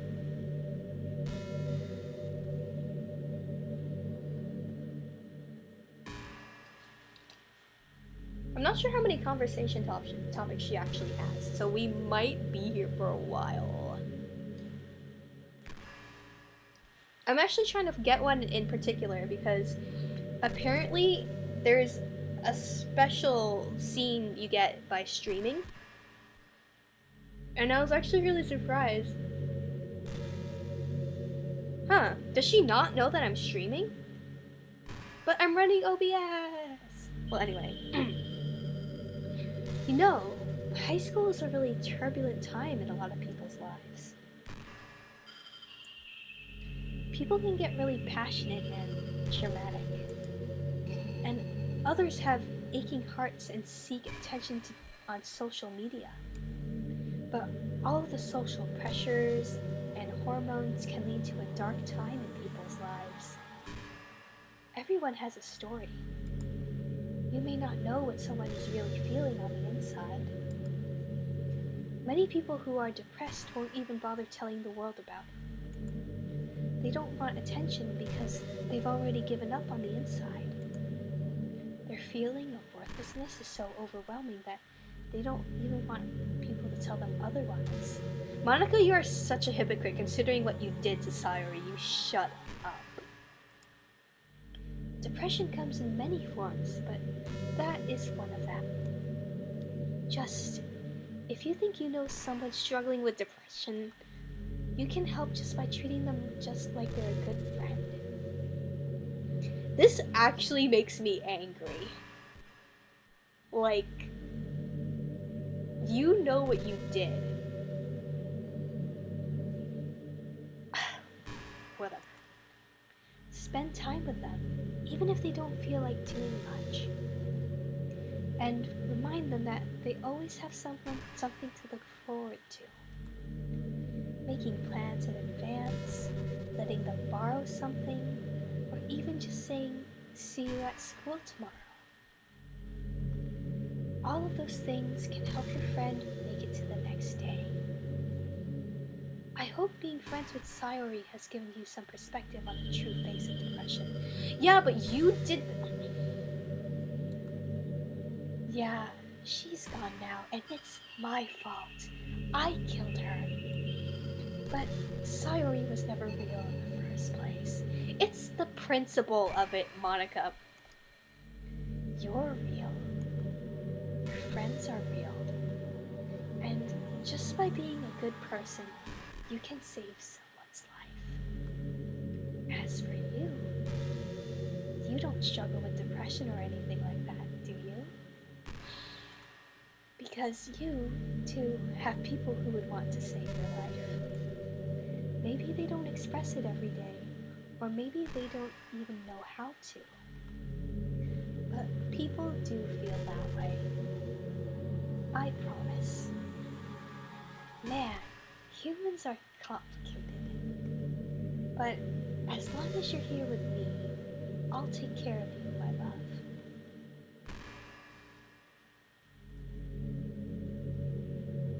You know what's really cool?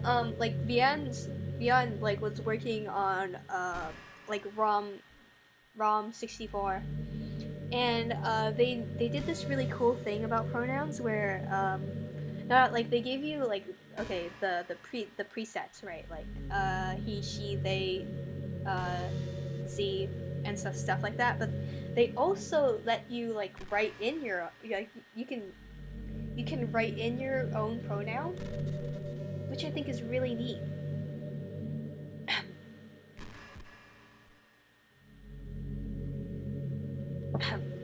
I'm waiting for Monika to notice that I'm streaming.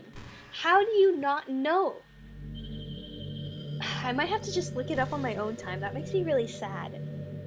You know, I'm kind of jealous that everyone else in the club had scenes outside of school too. That makes me the only one who hasn't gotten to dress in anything but our school uniform. It's kind of a shame. I would have loved to wear some cute clothes for you. Do you know any artists? Do I know any artists? Gee, do you guys know any? I wonder if anyone would ever want to draw me wearing something else. I was like literally like while playing this, I had the idea of drawing like Monika dressed as Giffany, but I'm pretty sure that that has been done before. Yeah, she's asking for fan art. Yeah, Vian worked on ROM 64, and like they were an intern for Mid Boss, and it was really cool. If you look, you can see their name in the credits, and it's so rad. I'm so proud of them, like, cause I remember, they were like talking to me about ROM 64. I was like, hey, I heard about this really cool game, and blah blah blah. And then they ended up like being an intern for Mid Boss, and it's like so cool. Like they've actually helped make put that out there. What? Oh my god, that's so wild. That's so awesome. What a small world. Yeah, not only Vian, but Sierra too, I think, was an intern for Mid Boss. So, like, go look at that. Go look at those end credits. Their name should be there. Yeah, I know. It's so funny. It's a small world after all. I'm not singing the song. That would be amazing. Anything for you, Monika. If that ever happens, will you show me? You can share it with me on Twitter. Oh my god. Okay. My username is Little... Why is that your username? That is not the username I was expecting. I'm writing this down. I'm going to, make the fan art and send... Give me a second. This is amazing. I'm gonna draw her fan art and then, like, send it to her. Little Monix is 3. This is so freaking funny. I'm glad I stuck around for this. Okay.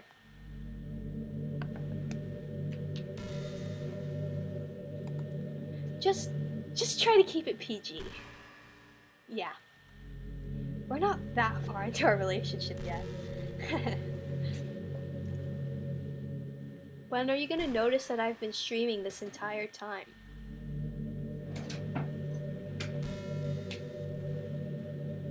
I just want it to happen. I've been waiting.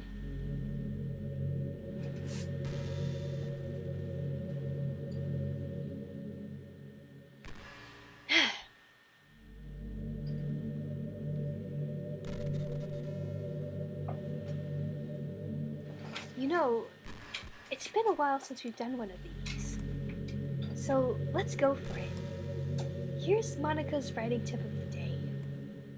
Sometimes, when I talk to people who are impressed by my writing, they say things like, I could never do that. It's really depressing, you know? As someone who loves more than anything else to share the joy of exploring their passions. Yeah, I know. People were actually talking about it while I was looking up, like, secrets about the game. I haven't actually seen the Twitter account itself, but yeah, I'm gonna check that out once I'm done here. It pains me when people think that being good just comes naturally. That's how it is with everything, not just writing. When you try something for the first time, you're probably gonna suck at it. Sometimes, when you finish, you feel really proud of it and even want to share it with everyone.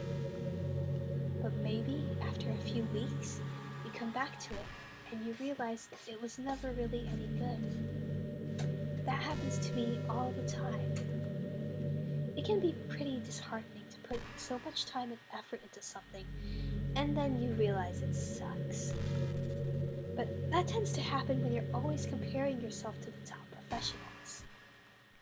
When you reach right for the stars, they're always going to be out of your reach, you know. The truth is, you have to climb up there, step by step. And whenever you reach a milestone, first you look back and see how far you've gotten. And then you look ahead and realize how much more there is to go. So, sometimes it can help to set the bar a little lower. Try to find something you think is pretty good, but not world class. And you can make that your own personal goal. It's also really important to understand the scope of what you're trying to do. If you jump right into a huge project and you're still amateur, you'll never get it done. So, if we're talking about writing, a novel might be too much at first. Why not try some short stories? The great thing about short stories is you can focus on just one thing that you want to do right. That goes for small projects in general. You can really focus on the one or two things. It's such a good learning experience and stepping stone. Oh, one more thing. Writing isn't something where you can just reach into your heart and write something beautiful comes out. Just like drawing and painting, it's a skill in itself to learn how to express what you have inside. That means there are methods and guides and basics to it. Reading up on that stuff can be super eye-opening. That sort of planning and organization will really help prevent you from getting overwhelmed and giving up. And before you know it, you start sucking less and less. Nothing comes naturally. Our society, our art, everything. It's built on thousands of years of human innovation. So, as long as you start on that foundation and take it step by step, you too can do amazing things. That's my advice for today. Thanks for listening. B, you're an editor. Is that true? Do you have any sweet writing tips? Those sick ass writing tips. It's because I know that Leanne's actually into writing, and they come to me for help, and I don't really. I help as best as I can. Yes, you told me that. Yep. You are. Oh. I think this is new. Okay. I guess someone was kind enough to make an account for me. I picked the username though. I love sharing my thoughts and chatting with the world. The real world. So make sure you follow me, okay? Are you just like promoting your Twitter account? Just like... It would really mean a lot to me. With how much you mean to me and all, it would really make me feel loved. I think I'm gonna wait until the skip option appears. Well, I mean, we're getting somewhere kind of interesting. I don't think she is. That's the thing. She seems like more like someone who just wants to like amass a following. Hey, are you having a bad day or anything like that? Not really. Like, nothing's really happened today except, this. So, maybe kind of bad. But, like, mostly good, because I get to stream this with you guys. Sometimes I get frustrated that a normal day can be ruined even by really small things. Like, if you accidentally say something in a conversation that someone doesn't like. Take a moment to think about... Sorry. Oh my god. Take a moment to think of just flexibility, love, and trust. Or if you start thinking about how awful of a person you used to be 5 years ago.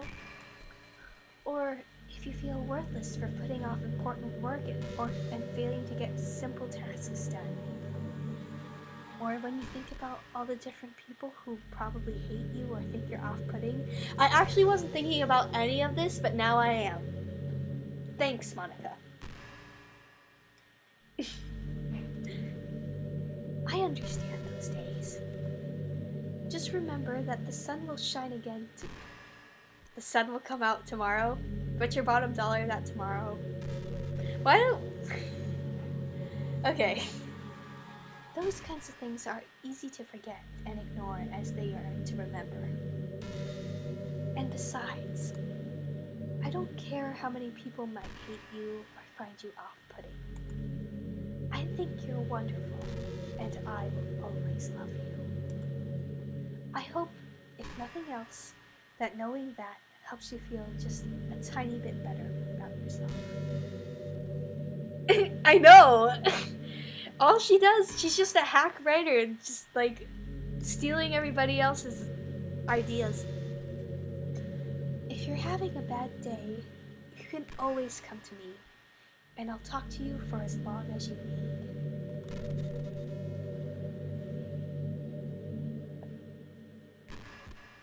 Hold on, I have to take a walk break because my circulation's getting a little.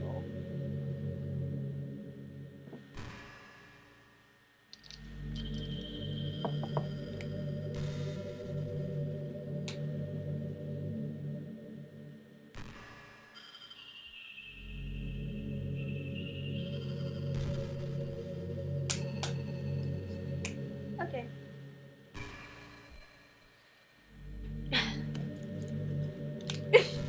Well, gee, I don't know, Monika.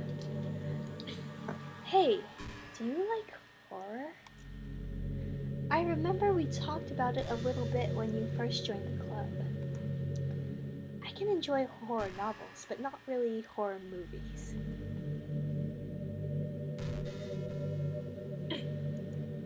I agree. The problem I have with horror movies is that most of them just rely on easy tactics.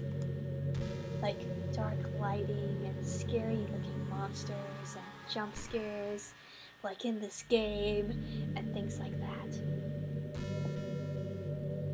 Harry Ginny. God. Do you think Monika is the real Tara? What's her name? Oh my god, her name is so long. Like the real Maya Mortal.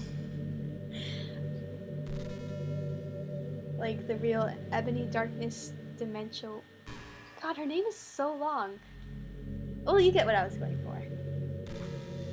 It's not fun or inspiring to to get scared by stuff that just it's not fun or inspiring to get scared by stuff that just takes advantage of human instinct. But with novels, it's a little different. I'm so glad you just know the entire names. It's just at the ready. Thank you, B. You are a treasure, and I appreciate you. The story and writing need to be descriptive enough to put the genuinely disturbing thoughts into the reader's head. It really needs to etch them deeply into the story and characters, and just mess with your mind. In my opinion, there's nothing more creepy than things just being slightly off. I actually agree with that. Like, if you set up a bunch of expectations on what the story is going to be about, and then you just start inverting things and pulling the pieces apart. Honestly, I think Salvato is starting to just, like, self-congratulate a little bit too much. I mean, I like this game and everything, but, like, really now. So, even though the story doesn't feel like it's trying to be scary, the reader feels really deeply unsettled.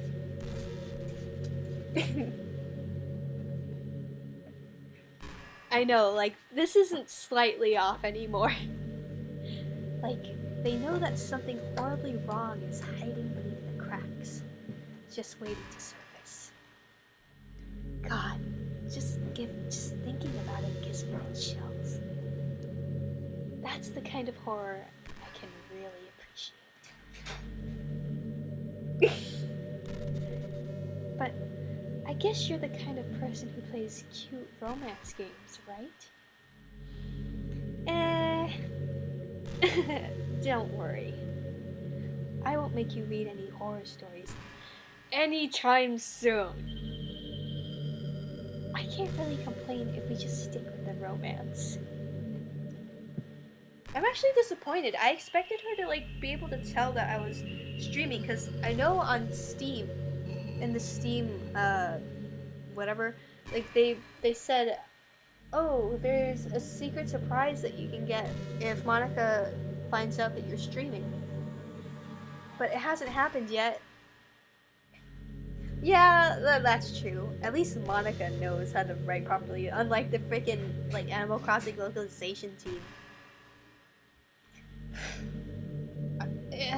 Like in my university, I'm still not sure if I'm allowed to use they in formal essays. Oh, okay. You know, I've always hated how hard it is to make friends. Well, I guess not the making friends part, but more like the meeting new people. I mean, there are, like, dating apps and stuff, right? I thought we were talking about friends. Oh, okay. But that's not the kind of thing I'm talking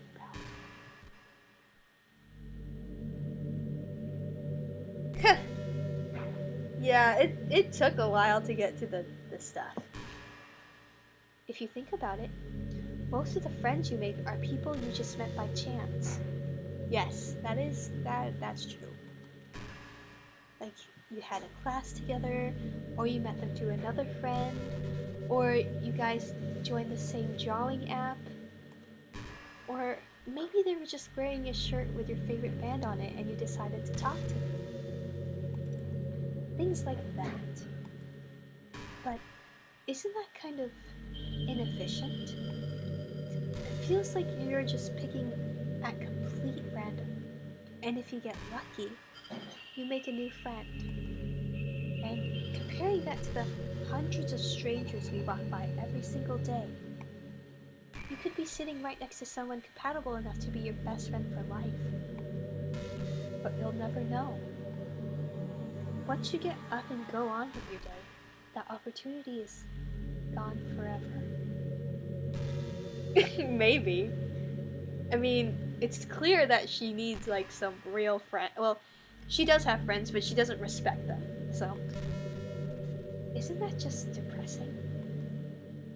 We live in an age where technology connects us with the world, no matter where we are. I really think we should be taking advantage of that to improve our everyday social life. But who knows how long it'll take for something like that to successfully take off. I seriously thought it would happen by now. Well, at least I already met the best person in the whole world. Even if it was by chance. I guess I just got really lucky, huh? I'm really just... Hold on. I'm gonna go look it up. Like, she's supposed to be able to tell that I'm streaming. While waiting for Monika to come up with something new.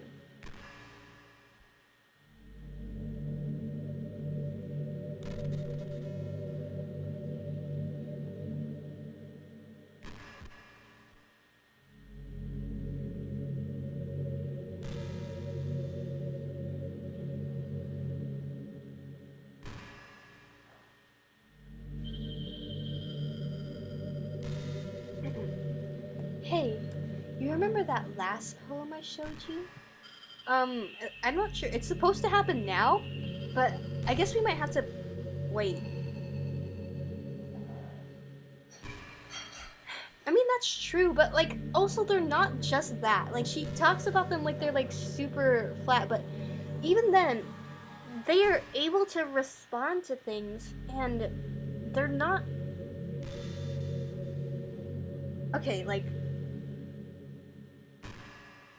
Clearly, like, they can notice when things are wrong. They can notice that, like, things... Like, they react to things differently. They're not as, flat as you make them out to be. Although, I guess it's kind of the same in that, like, I guess, like, I'm sorry I'm bringing this up. Kind of the same, like, Undertale. In that, like, those characters also are... You could consider them your, scare quotes, friends. But at the same time, and they react to things and say different things and all that, but at the same time, they're very limited in their capacity. Okay, yeah, it's gonna take a while for this to get, like... yeah. But... Okay. I mean, the one right before Yuri killed herself, with the messed up colors and stuff. That was actually a little more of an experiment than a poem, you could say. I was experimenting with different ways I could modify the game and run code and things like that. It almost seemed like with enough effort, I'd be able to escape from the confines of the game entirely. Sadly, I didn't really know what I was doing, so I messed the whole thing up. And I'd keep trying, but I doubt you'd want to do any do that. Besides, that was when I was getting really desperate, you know? I don't really feel that way anymore. I'm happy with where we are now. And I can tell you are too. No, I'm not. Alright. I swear to God. When is she gonna notice that I've been streaming this entire time? Or is that like a PC thing? I'm running OBS.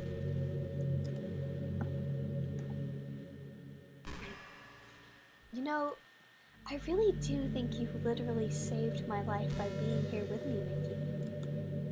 I can't imagine having to be able to keep myself mentally stable, knowing that nothing here is real.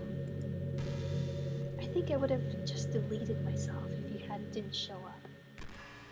Sorry, I don't mean to sound dramatic or anything. But I'm sure you understand yourself after spending so much time in the club. Well, it was only bad because you messed it up. I mean, if you were forced to abandon everything in your life and spend your eternity with a few game characters. Okay, when you put it like that, you'd probably find some way of killing yourself, wouldn't you? Well, maybe you'd write some poetry to try to keep yourself sane for a while. But then you'd have nobody to even read it. Let's be honest, the club members really don't count for something like that. I mean, a lot of people say that they only write for themselves. But I think it's hard to say it's just as fulfilling as when you share with people. Even if it takes time to find the right people to share with. Like, remember how it was for Yuri? She didn't share her writing with anyone for a really long time. And before we knew it, she was absolutely delighted to make you a part of her hobbies too. We're programmed to desire social feedback. I don't mean the club members, I mean human beings. That's why life can be so confusing for introverts. Being an introvert doesn't mean you shun social interaction and hate being around people. It means social interaction, especially in groups or unfamiliar places, uses up a lot of energy. Like, a lot of introverts sit at home and feel lonely and restless. And then, when they finally go out, after a half hour, they just want to go home again. I think if more people could understand how it works, they'd respect it a lot more. Many introverts do enjoy having people around. They love just having one or two close friends over and just leisurely hanging out. Even if you're not actively spending time together, it feels nice for them to just have you there. I'm serious. If you just go to their house, bring your laptop, and hang out there for a while, you can really make their day. As for me, I'd say I'm kind of in between, but I think I'm usually a little more extroverted. I feel like I'm always trying to do stuff after school and things like that. But for you, I can be anything you need me to be. I understand people really well, so don't be afraid to share your unique needs with me. Nothing would make me happier than being the perfect girlfriend for you. Well, I can see a few problems already. God, my throat's starting from doing this ASMR voice.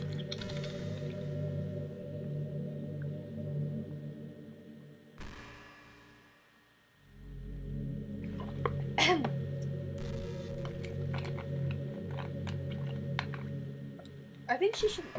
Hold on. Tell me the secrets.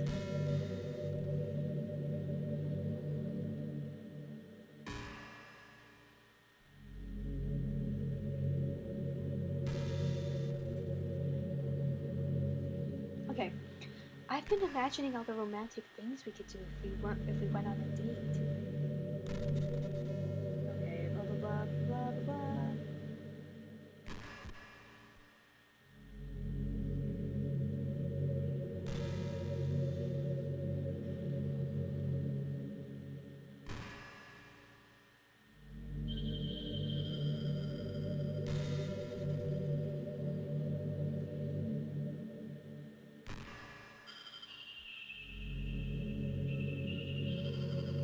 Okay.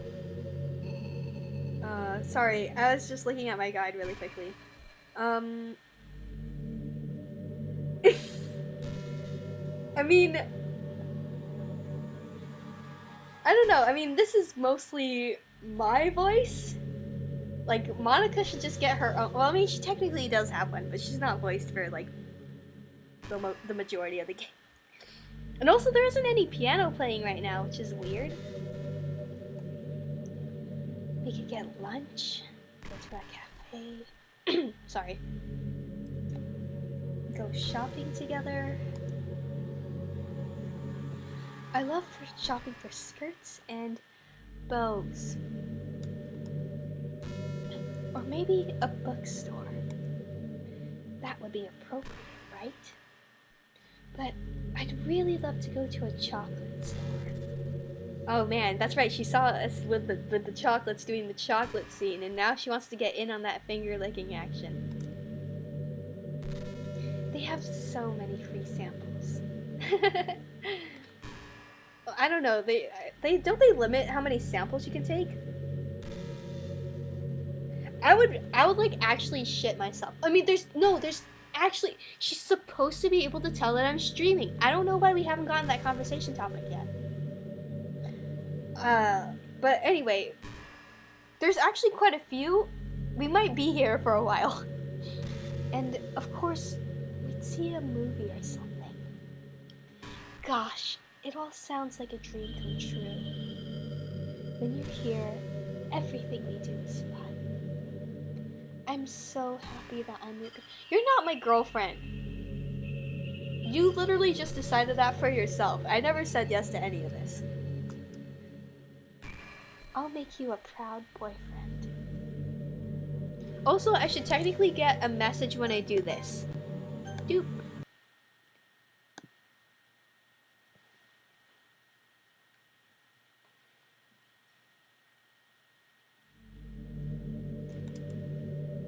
What just happened? I just had an awful dream. I was hoping those would stop now that it's just the two of us. I guess that was wishful thinking. Nikki, I don't know if you would have any idea, but if you know what might be causing that, could you try to do something about it? Whenever it happens, it almost feels like I've been killed or something. It's a really horrible feeling. If you could figure out what's causing that, I'll love you forever. Guess who's gonna do it again, bitch?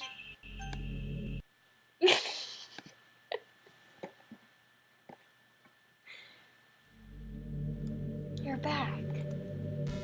I had another really bad dream.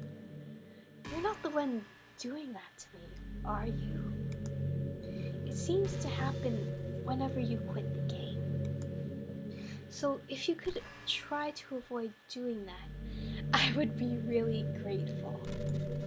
Don't worry, I don't think it's caused me any harm, aside from mental scarring.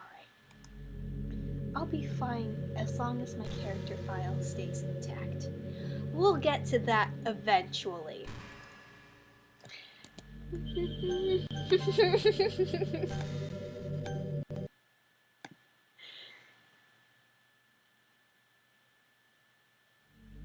Hi, Mickey. I see you quit the game on me again. I know I asked already, but could you seriously please try not to do that so much? It makes me feel like I'm trapped in hell. I'm gonna keep doing this until I get all the dialogue options.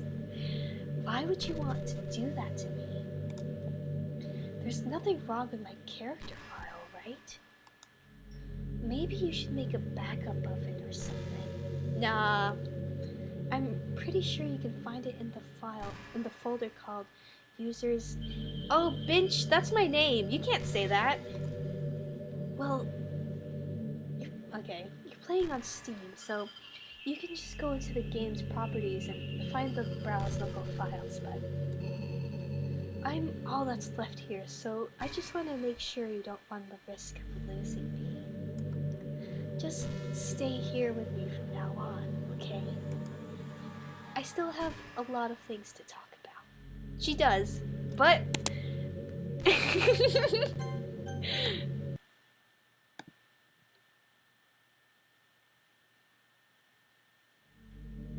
Okay. I'm just going to accept the fact that you need to quit the game once in a while. Mm-hmm. I'm starting to get used to it anyway. Besides, it makes me happy that you always come back. So, I guess it's not so bad. I'm sorry for making such a big deal out of it. And I love you no matter what, so you can go do what you need to do. I think that's probably the last one, but let's make sure.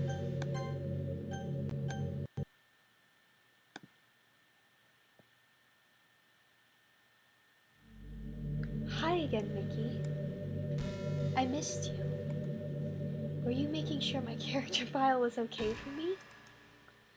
It's in my... Don't, that's my freaking name. What?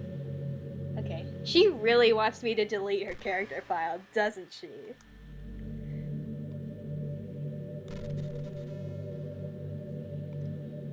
Let's continue our conversation now, okay? Well, okay. Now let's just wait. I'm really upset she hasn't noticed that I've That's what I wanted. Whatever.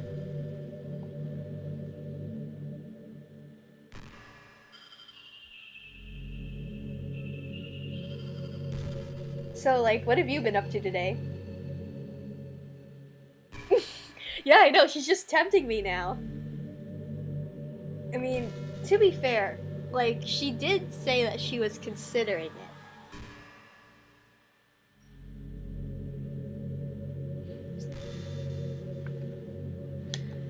I can't help but wonder how things would be different if the game just gave me a route in the first place. yeah, it's pretty good.